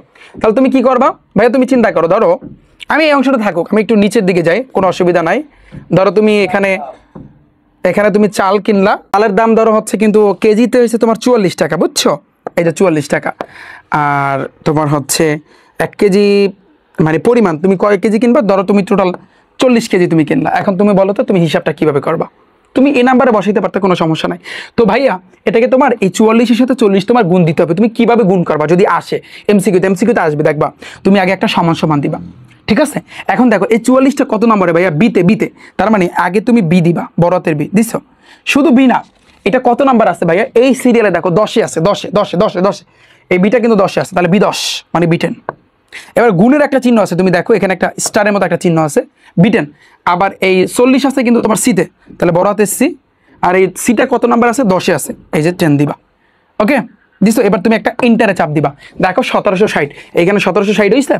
এই আছে তোমার গুণ করার সিস্টেম। আমার কথা ক্লিয়ার? তোমার আগে দেখতে হবে ভাইয়া সংখ্যাটা কিসে আছে, A B C D E F G অনেক আছে, এখানে কোনটা আছে সেটা তুমি দিবা, মানে সমান সমান দিয়ে সেটা তুমি দিবা। দেওয়ার পরে এবার যদি গুণ থাকে গুণ দিবা, গুণ চিহ্ন দিবা। এবার আবার পরেরটা ওটা কোথায় আছে সেটা, আর এটা কোন সিরিয়াল আছে, এবার তুমি এন্টারে চাপ দিলেই হয়ে যাবে। তো গুণ করার দুইটা প্রসেস আছে, প্রথম প্রসেস আমাদের করা শেষ। পরেরটা তুমি ইচ্ছা করলে এই গুণটা তুমি এইভাবে না করে তুমি অন্যভাবে করতে পারতা। যেমন তুমি আগে সমান সমান দিয়া প্রোডাক্ট বলে একটা কথা আছে, এই যে দেখো এখানে এই যে প্রোডাক্ট দিচ্ছে, প্রোডাক্ট, এই যে প্রোডাক্ট একটা যদি চাপ দাও অটোমেটিকলি এখানে শো করতেছে ভাইয়া। এবার তুমি এখানে এই ওরা যেভাবে বলছে সেম তুমি এখানে এটা B10 দিবা, কি দিবা? B10, যেহেতু এটা 10-এ আছে। কিন্তু এখানে তোমার অনুপাতের কিন্তু চিহ্ন দিছে, এখানে ওরা একটা অনুপাতের চিহ্ন দিছে, যে অনুপাতের একটা চিহ্ন দিছে। কিন্তু এই মাইক্রোসফট এখন এক্সেল আমার কাছে যেটা আছে এটা দিয়ে হয় কিনা আমি একটু চিন্তা করতেছি। তারপর আবার কিন্তু সি, এটাও কিন্তু 10-এ আছে, এই যে 10-এ আছে। আবার তুমি ব্র্যাকেট দিয়ে আটকাই দাও, এবার তুমি ইন্টারে চাপ দিবা। এটা দেখো এইভাবেও তুমি গুণ করতে পারবা। বিষয়টা বুঝছো? তাহলে আমি তোমাকে কি শিখাইলাম বলো ভাইয়া? আমি তোমাকে আসলে এক্স্যাক্টলি ভাইয়া তোমাকে আমি কি শিখাইলাম আমি তোমাকে একটু বুঝাই দিই ভাইয়া, দেখো তাহলে তুমি বুঝতে পারবা না, কোনো অসুবিধা নেই। তোমাকে আমি যেটা বোঝাইলাম, যদি তুমি ভাইয়া গুণ করতে চাও, ভাইয়া তুমি যদি কি করতে চাও, গুণ করতে চাও, তুমি দুইভাবে গুণটা করতে পারবো। দুইভাবে সমান সমান দিয়া, ধরো ওটা যদি বি নাম্বারে থাকে আর ওটা কোন সিরিয়াল আছে 10 নাম্বারে এটা, আর এভাবে কিন্তু স্টারের মতো একটা গুণের মতো চিহ্ন আছে, তুমি দেখবা ওই যে কিবোর্ডে। আর ওটা হচ্ছে কিন্তু ধরো সিতে আছে আর একটা সংখ্যা, ওটাও কিন্তু 10-এ আছে। বাস এবার তুমি ইন্টার একটা চাপ দিবা। আর একটা সিস্টেম আছে সমান সমান দিয়ে প্রোডাক্ট, এটা বড় হাতে সব প্রোডিউসি, এই যে দেখো এখানে লেখা আছে প্রোডাক্ট। এবার এভাবে ব্র্যাকেট দিতে হবে, ধরো এটা B10 আসছিল, তারপর অনুপাত দিতে হবে এটা C10-এ। বাস এবার তুমি ইন্টারে চাপ দিবা, বাস শেষ। এটা হচ্ছে গুণের সিস্টেম। তো এরপরে আসে কিন্তু পরেরটা ভাগ করা। তো ভাগ করার জন্য সেম ভাবে তুমি নর্মালি গেস করো ভাইয়া। তুমি একটু, আমি আরেকটা দিয়ে করাচ্ছি তোমাদের, এটা বুঝাচ্ছে? তোমরা কি ক্লিয়ারলি ভাইয়া দেখতে পাচ্ছ? এগুলো ইজি ভাইয়া, এগুলো ইজি, প্যারা নিও না। আমি যদি তোমাদের ভাগ করা বুঝাই, যেমন ওরা বলছে যে মাসিক আয় ওরা দিচ্ছে কত? 36,000 টাকা, তাই না? আমি তোমাদের দেখে এই প্রায় 36,000 টাকা না, 36,000 টাকা এটা। আর দিন সংখ্যা হচ্ছে কিন্তু 15। এখন তোমাকে বলো ভাগ করতে, তো ভাগ তুমি কিভাবে করবা? এটা কত নাম্বার? সমান সমান দাও আগে, সমান সমান কত নাম্বার কিসে আছে? বিতে। তো বিতে কোন সিরিয়ালে ভাইয়া? 12 নাম্বার সিরিয়ালে, এই যে 12 দিলাম। ভাগ করার জন্য তোমরা দেখবা এভাবে একটা দাগ আছে কিবোর্ডে, আর ভাগ করবা কি এটাকে? এটা দ্বারা তুমি সি, তাহলে তুমি সি, এটা কত নাম্বার আছে? কিন্তু ভাই 12-তে আছে। এবার তুমি একটা ইন্টারে চাপ দিবা, দেখো 2400 আসছে। তোমার রেজাল্ট কি এখানে 2400 আসছে ভাইয়া? এখানে 2400 আসবে, এখানে তোমার 2400 আসবে। এই হচ্ছে তোমার ভাগ করার সিস্টেম। ক্লিয়ার ভাইয়া? তো এটা আমাদের গেল। নেক্সট আসি নেক্সট আর একটা বলছে এখন শতকরা। যেমন তোমাকে বলছে 400 টাকার 15% কত টাকা? 400 টাকার 15% কত টাকা? তো শতকরা হিসাবটা কিন্তু একটু ব্যতিক্রম। কারণ কি ব্যতিক্রম বলতে? ধরো 400 টাকার 15, ধরো তুমি এখানে 400 দিলা, তুমি যে কোনো জায়গায় দিতে পারো। এবার তুমি এখানে 15 দিলা, ঠিক আছে? এখন আমি যদি বলি শতকরা কত, তাহলে ওরা যেটা বলছে যে প্রথমে তোমার কিন্তু সমান সমান দিতে হবে। এটা কতটা আছে? বিতে 17 নাম্বার, তাহলে বিতে 17 নাম্বার। এটা দিয়ে এটাকে তুমি আগে কি করবা ভাইয়া? গুণ দিতে হবে, গুণ গুণ গুণ গুণ গুণ। এই যেভাবে একটা স্টারের মতো একটা চিহ্ন আছে, এটার সাথে গুণ দিবা সিতে 17, তাহলে সি এই 17 দিছো। এরপর একটা পার্সেন্টেজ আছে, তুমি ক্যালকুলেট ইতে দেখবা, এই যে তোমার কিবোর্ডে দেখবা এভাবে পার্সেন্টেজ আছে। তুমি যদি এখন একটা ইন্টারে চাপ দাও, তোমার 60, এই 60টি আইছে, তাহলে শতকরা হয়েছে কিন্তু তোমার 60। আমি তোমাকে বুঝাইতে পারছি ভাইয়া? হিসাবটা বুঝছো? এই হচ্ছে কিন্তু মোটামুটি এক্সেলে গুণ কিভাবে করবা, ভাগ কিভাবে করবা, এবং শতকরা হিসাবটা তুমি কিভাবে বের করবা। যদি এরপর অসুবিধা থাকে ক্লাসটা ব্যাক করে দেখে আসবা। আমি চেয়েছি সহজভাবে তোমাদের সাথে উপস্থাপন করতে। তো গুণ গেল, ভাগ। তো ভাগের ক্ষেত্রে সেম সিস্টেম, তুমি ইকুয়াল আগে চাপ দিবা। যদি এটা B10-এ থাকে তো B10, এবার এই ভাগ চিহ্ন দিবা, এবার C10। বাস তুমি যদি ভাইয়া শতকরা হিসাব করো, ধরো শতকরা পার্সেন্টেজে তোমার হিসাব লাগবে, তাহলে সমান সমানের পর তাহলে B10, ধরো B10 আর C10-ই আছে, কিন্তু এটাকে তোমার আগে গুণ দিতে হবে C10। এবার তুমি একটা পার্সেন্টেজে দিয়া ইন্টার একটা চাপ দিবা। এগুলোর পরে তুমি একটা জাস্ট ইন্টারে একটা চাপ দিবা, অর্থাৎ কিবোর্ডের ইন্টারে একটা প্রেস করবা। ডান। এই হচ্ছে কিন্তু তোমার স্প্রেডশিটে বা মাইক্রোসফট এক্সেলের এগুলা। এখন আমরা একটু দেখি ভাইয়া, বলছে কি এয়ারলাইন্স রিজার্ভেশনের ডেটা বিন্যাসে কোন সফটওয়্যার বা অর্থাৎ দিয়ে করা হয়। কুমিল্লা বোর্ডে আছে, ঢাকা বোর্ডে আছে, এইমাত্র দেখাইছি। এয়ারলাইন্স, শিক্ষাক্ষেত্রে, তারপর হচ্ছে কিন্তু আয় ব্যয়ের হিসাবের ক্ষেত্রে, এগুলোর ক্ষেত্রে আমরা কিন্তু জানি স্প্রেডশিট, এটাকে বলা হয় কিন্তু ভাই স্প্রেডশিট, বাংলায় বলবা স্প্রেডশিট, এটাই আসবে বাংলায় পরীক্ষায় ফলাফল ভাই স্প্রেডশিট স্প্রেডশিট স্প্রেডশিট স্প্রেডশিট ভাইয়া প্রোগ্রাম, কোনো কথা নাই, চোখ বুঝে চোখ বুঝে চোখ বুঝে চোখ বুঝে। তারপরে তো এটা এই যে বলবা যে ভাইয়া টাইপ নাম্বার 7টা কোন ক্যাটাগরি ছিল, মানে এটা আসলে স্প্রেডশিটটা বিশ্লেষণ করছে। স্প্রেডশিট ভাইয়া কি করছে, বিশ্লেষণ করছে, স্প্রেডশিট বিশ্লেষণ করছে ভাইয়া। পরেরটা যদি আমি তাকাই বা পরেরটা যদি খেয়াল করি, টাইপ নাম্বার 8-এ কিন্তু আমরা চলে আসলাম যে আমরা স্প্রেডশিটের এখন ব্যবহার শিখবো।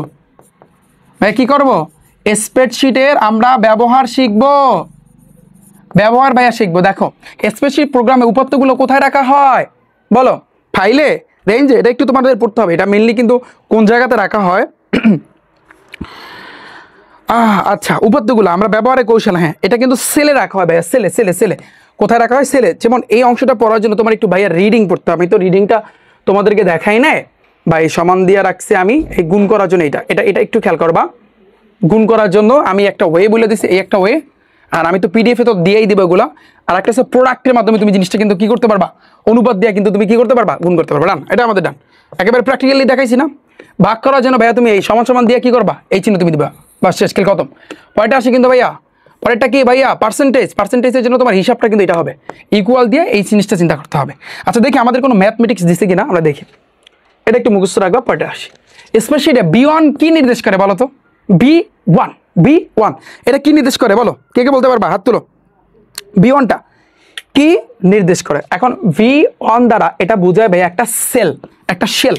তুমি নর্মালি গেস করো ভাইয়া, তুমি একটু তাকাও। আমি যদি মাইক্রোসফট এক্সেলটা দেখাই, ফর এক্সাম্পল আমরা এখানে এই 60টা বের করার জন্য আমরা কি লিখছিলাম, ফার্স্টে ইকুয়াল দিয়া বি মানে 17 লিখছিলাম। তার মানে কি এই VCD এগুলো কি ভাইয়া, এগুলো একটা একটা কলম। আর এই 15, 16, 17 এগুলো কি এক একটা সারি। তো এখন যদি একসাথে আমাকে যদি বলে যে আমি যদি বলি 20, 17, মানে এখানে কলমও আছে সারিও আছে, তো এই দুইটাকে একসাথে বলা হয় ভাইয়া সেল। আমার কথা ক্লিয়ার? এই যে BCDEFG এগুলো কিন্তু কলম, কারণ কলমের মতো দেখতে। 16, 17, 18 এগুলো কিন্তু সারি দেখতে। এখন এই দুইটা একসাথে যখন থাকবে ওটাকে আমরা বলবো ভাইয়া সেল বলবো। কি বলবো ভাইয়া, সেল। পানি পানি ভাইয়া, পানি পানি। স্প্রেডশিটে রেঞ্জ বুঝাতে কোনটা ব্যবহৃত হয়, রেঞ্জ। দেখো স্প্রেডশিটে তোমার যদি তোমার রেঞ্জ বুঝায়, রেঞ্জ বুঝাতে কোনটা ব্যবহৃত হয়, মাথায় রাখবা অনুপাতের যেটা, এই যে এটা অনুপাত, এটা কিন্তু রেঞ্জ বুঝায়, এটা মাথায় রাখবা, রেঞ্জ বুঝায়। এটা কি বুঝায় ভাইয়া, রেঞ্জ বুঝায়। ডান। পরে দেখো MS এক্সেল, এটা হচ্ছে সংক্ষিপ্ত একটা রূপ মাইক্রোসফট এক্সেল। তো এ গুণ করার ফাংশন কোনটা, তো গুণ করার জন্য তুমি আসলে কি করতে পারো, প্রোডাক্ট দ্বারাও কিন্তু তুমি কি করতে পারো, গুণ করতে পারো। যেহেতু এখানে প্রোডাক্ট দিয়ে দিচ্ছে, প্রোডাক্ট দিয়ে তুমি গুণ করতে পারো, তোমাকে শিখাইছি আমি।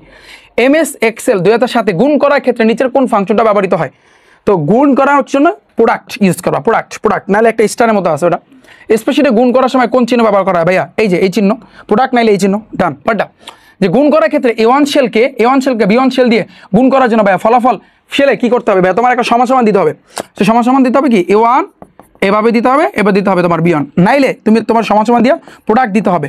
প্রোডাক্ট মানে যেটা অপশনে থাকে তুমি সেটা দিবা, প্রোডাক্ট দিবা এইভাবে। প্রোডাক্ট দিয়ে তারপর সামনে কি দিতে হবে মনে আছে, আমি আশা করছি তোমরা বুঝতে পেরেছো।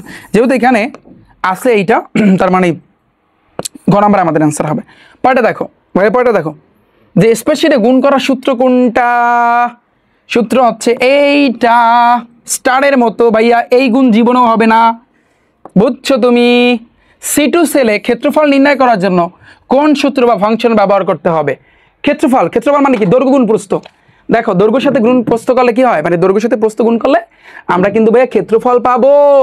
তাহলে গুণ দিতে হবে, গুণ দেওয়ার জন্য যখন প্রোডাক্ট থাকবে তুমি ইচ্ছা করলে যেটা করতে পারো ভাইয়া। দেখো এটা A নাম্বারে আছে, আবার এটা কিন্তু 2 নাম্বারে আছে। তাহলে A2-র সাথে কিন্তু এটার আগে তো সমান সমান নাই, তার মানে কি এখানে অনেকেই এটা ভুলে এটা দাগাই আসবে, কিন্তু তুমি যদি ভাইয়া এটা দাগাও তাহলে এটা সম্পূর্ণ রং, কারণ এটার আগে মাস্ট সমান সমান দিতে হবে। তাহলে বলো ভাই কোনটা? তুমি এছাড়া আর একটা জিনিস পারো, তুমি দেখো প্রোডাক্ট, দেখো সমান সমানের পর প্রোডাক্ট আছে, তারপর A2 আর B2 আছে, কিন্তু অনুপাত, এই যে এটা হবে আমাদের অ্যান্সার। এটা কিন্তু ভাইয়া হবে না, এটা কিন্তু হবে না, খেয়াল করতে হবে, এগুলো খেয়াল করতে হবে।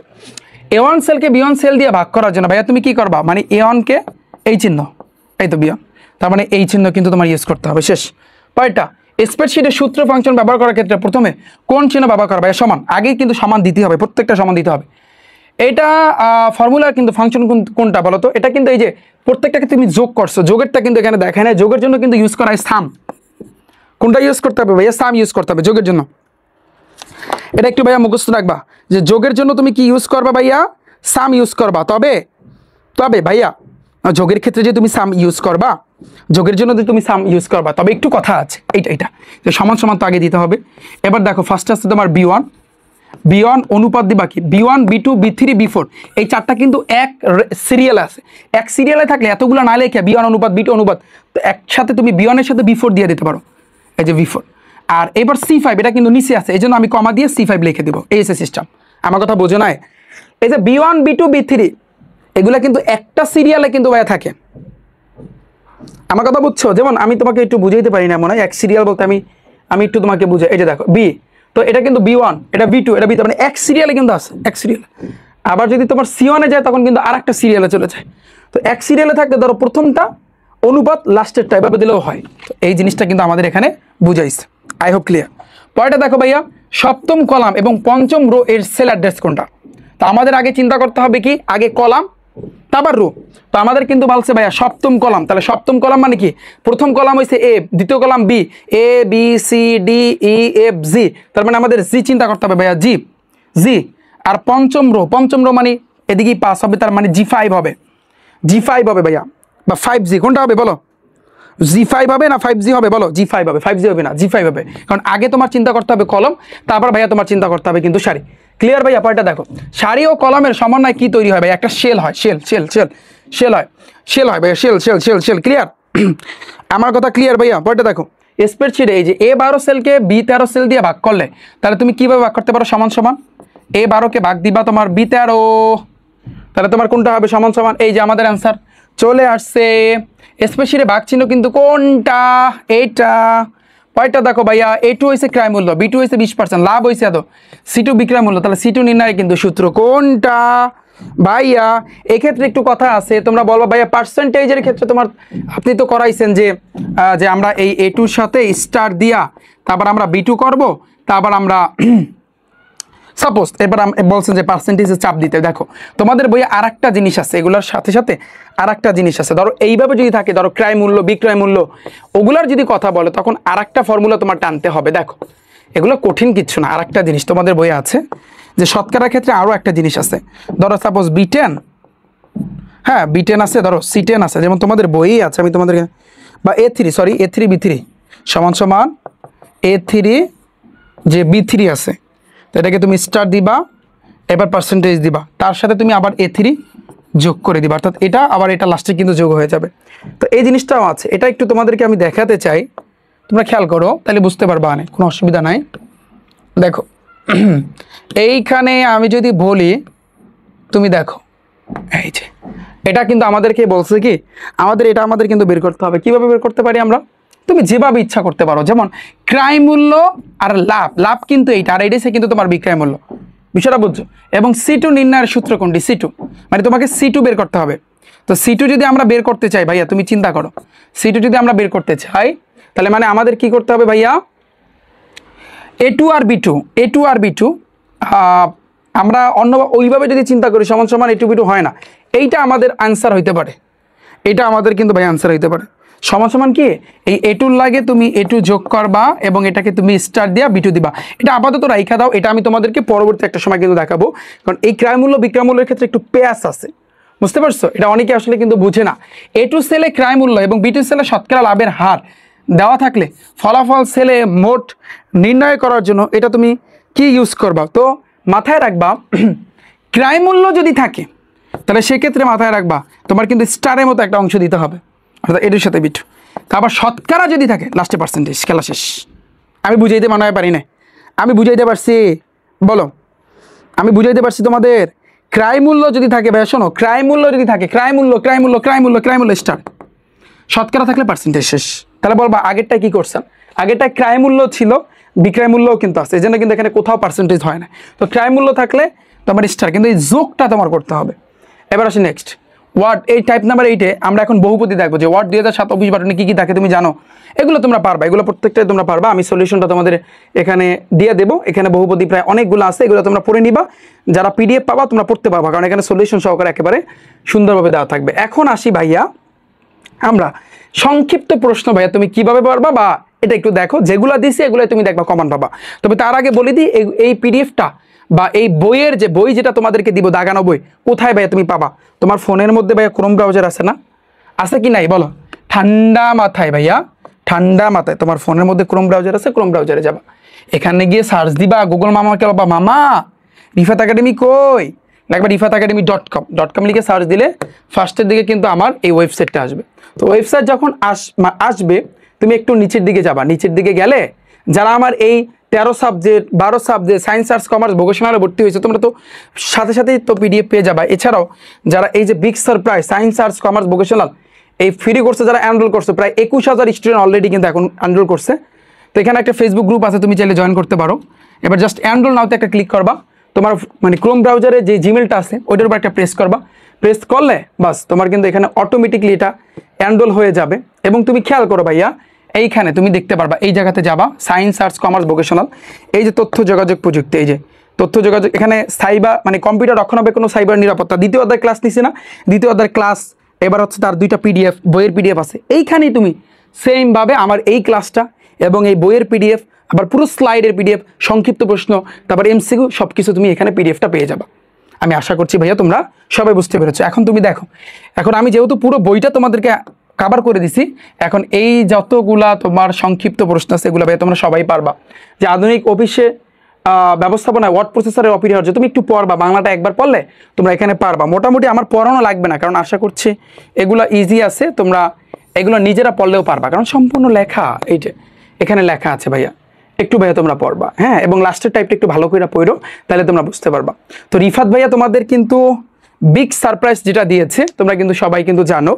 তো খেলা কিন্তু সামনে শুরু হচ্ছে, খেলা এমনভাবে জমবে যা আসলে তোমাদেরকে, এবং তোমাদেরকে আমি একটা কথা বলছি প্রত্যেকটা ক্লাসে আমি বলি যে ভাইয়া তুমি যার কাছেই পড়ো না কেন তুমি 2টা প্ল্যান অনুযায়ী আগাও, প্রত্যেকটা সাবজেক্টে plan A plan B. Plan এতে কী করবা, প্রত্যেকটা সাবজেক্টে প্রত্যেকটা অধ্যায় বেসিকটা কভার করবা, সাথে সাথে এমসিকিউ, তারপর সাথে সাথে সৃজনশীল টাইপ ভিত্তিক, তারপর হচ্ছে কিন্তু টাইপ ভিত্তিক সংক্ষিপ্ত প্রশ্নগুলো কভার করবা। কিন্তু আইসিটি তো তোমার সৃজনশীল নাই আছে। এরপরে প্ল্যান বি হইবে কি, এই পুরোটা যখন আমি তোমাদেরকে কভার করে দিব, প্ল্যান বি হয়েছে টেস্ট পেপার সলভিং উড়াধুরা। ধরো তুমি 26 সালে এসএসসি পরীক্ষা দেবা, 25-এর কোশ্চেনগুলা বা টপ স্কুল অ্যান্ড কলেজের কোশ্চেনগুলো আমি তোমাদেরকে সলভ করে দেবো। 27 পরীক্ষা দিয়ে 26-এর কোশ্চেনগুলা, 28 পরীক্ষা দিলে তার আগের কোশ্চেনগুলো কিন্তু সলভ করে দেবো। এটা হইবে কিন্তু আমাদের প্ল্যান বি। এবং যারা তোমরা কিন্তু জানো এই যে আমি কিন্তু মিষ্টি খাচ্ছি কেন, 2025 বাজে 85%-এর উপরে কিন্তু এই প্লাস কিন্তু আমার প্রাইভেট ব্যাচ থেকে ছিল, এই কারণে কিন্তু মিষ্টি পাঠাই দিচ্ছে, আমি মিষ্টি খাচ্ছি। ইনশাল্লাহ যারা আমার ব্যাচে ভর্তি হবা তোমরা যেন আমাকে মিষ্টি খাইতে পারো, কথা দিতে হবে কিন্তু, ঠিক আছে। এরপর আসে কিন্তু দেখো সায়েন্স আর্টস কমার্স এবং ভোকেশনাল তোমাদের জন্য একটা বৃত্তির ব্যবস্থা করছি। যারা সায়েন্সের স্টুডেন্ট তোমাদেরকে এই প্রথম পুরস্কার ল্যাপটপ, সেকেন্ড পুরস্কার স্মার্টফোন, 3য় পুরস্কার একটা স্মার্ট ওয়াচ, 4র্থ পুরস্কার, এটা সম্পর্কে জানতে পারবা। 4টা গ্রুপের স্টুডেন্টদেরকে আমি দেবো এগুলা। এবং তোমরা যারা সায়েন্সের স্টুডেন্ট আছো তোমরা ইচ্ছা করলে রিফাত ভাইয়ের কাছে 13টা সাবজেক্টে কিন্তু প্রস্তুতি নিতে পারো, ইচ্ছা করলে 13টা সাবজেক্টের জন্য বলবো ভাইয়া কোর্সের ফি কত, মাত্র 2040 টাকা, আর কোনো টাকা দিতে হবে না। তুমি চিন্তা করো, তুমি যদি 2040টা এই টাকা দিয়ে যদি তারও ভাগ দাও, এক একটা সাবজেক্টে 80 টাকা 70-80 টাকা করে ভাগে পড়তেছে। বাংলাদেশের কোনো প্ল্যাটফর্ম এই প্রাইসে কিন্তু ভাই তোমাদেরকে দিতে পারবে না। আমাদের টার্গেট একটাই, লক্ষ্য একটাই, ইনশাআল্লাহ তোমাদের প্রত্যেকটা সাবজেক্টে 100 আমরা যদি মাঠে খেলতে নামি 100-তে 100 প্রস্তুতি নিয়ে, ইনশাআল্লাহ আমাদের এ প্লাস এমনিতেই থাকবে, ঠিক আছে। তো এটা নিয়ে আমি অনেক কথা বলেছি, তোমরা ইচ্ছা করলে ভাইয়ের কাছে কিন্তু পড়তে পারো। ক্লাস কিন্তু অলরেডি শুরু হয়ে যাবে প্রত্যেকটা সাবজেক্ট, সায়েন্স আর্টস কমার্স এবং ভোকেশনাল।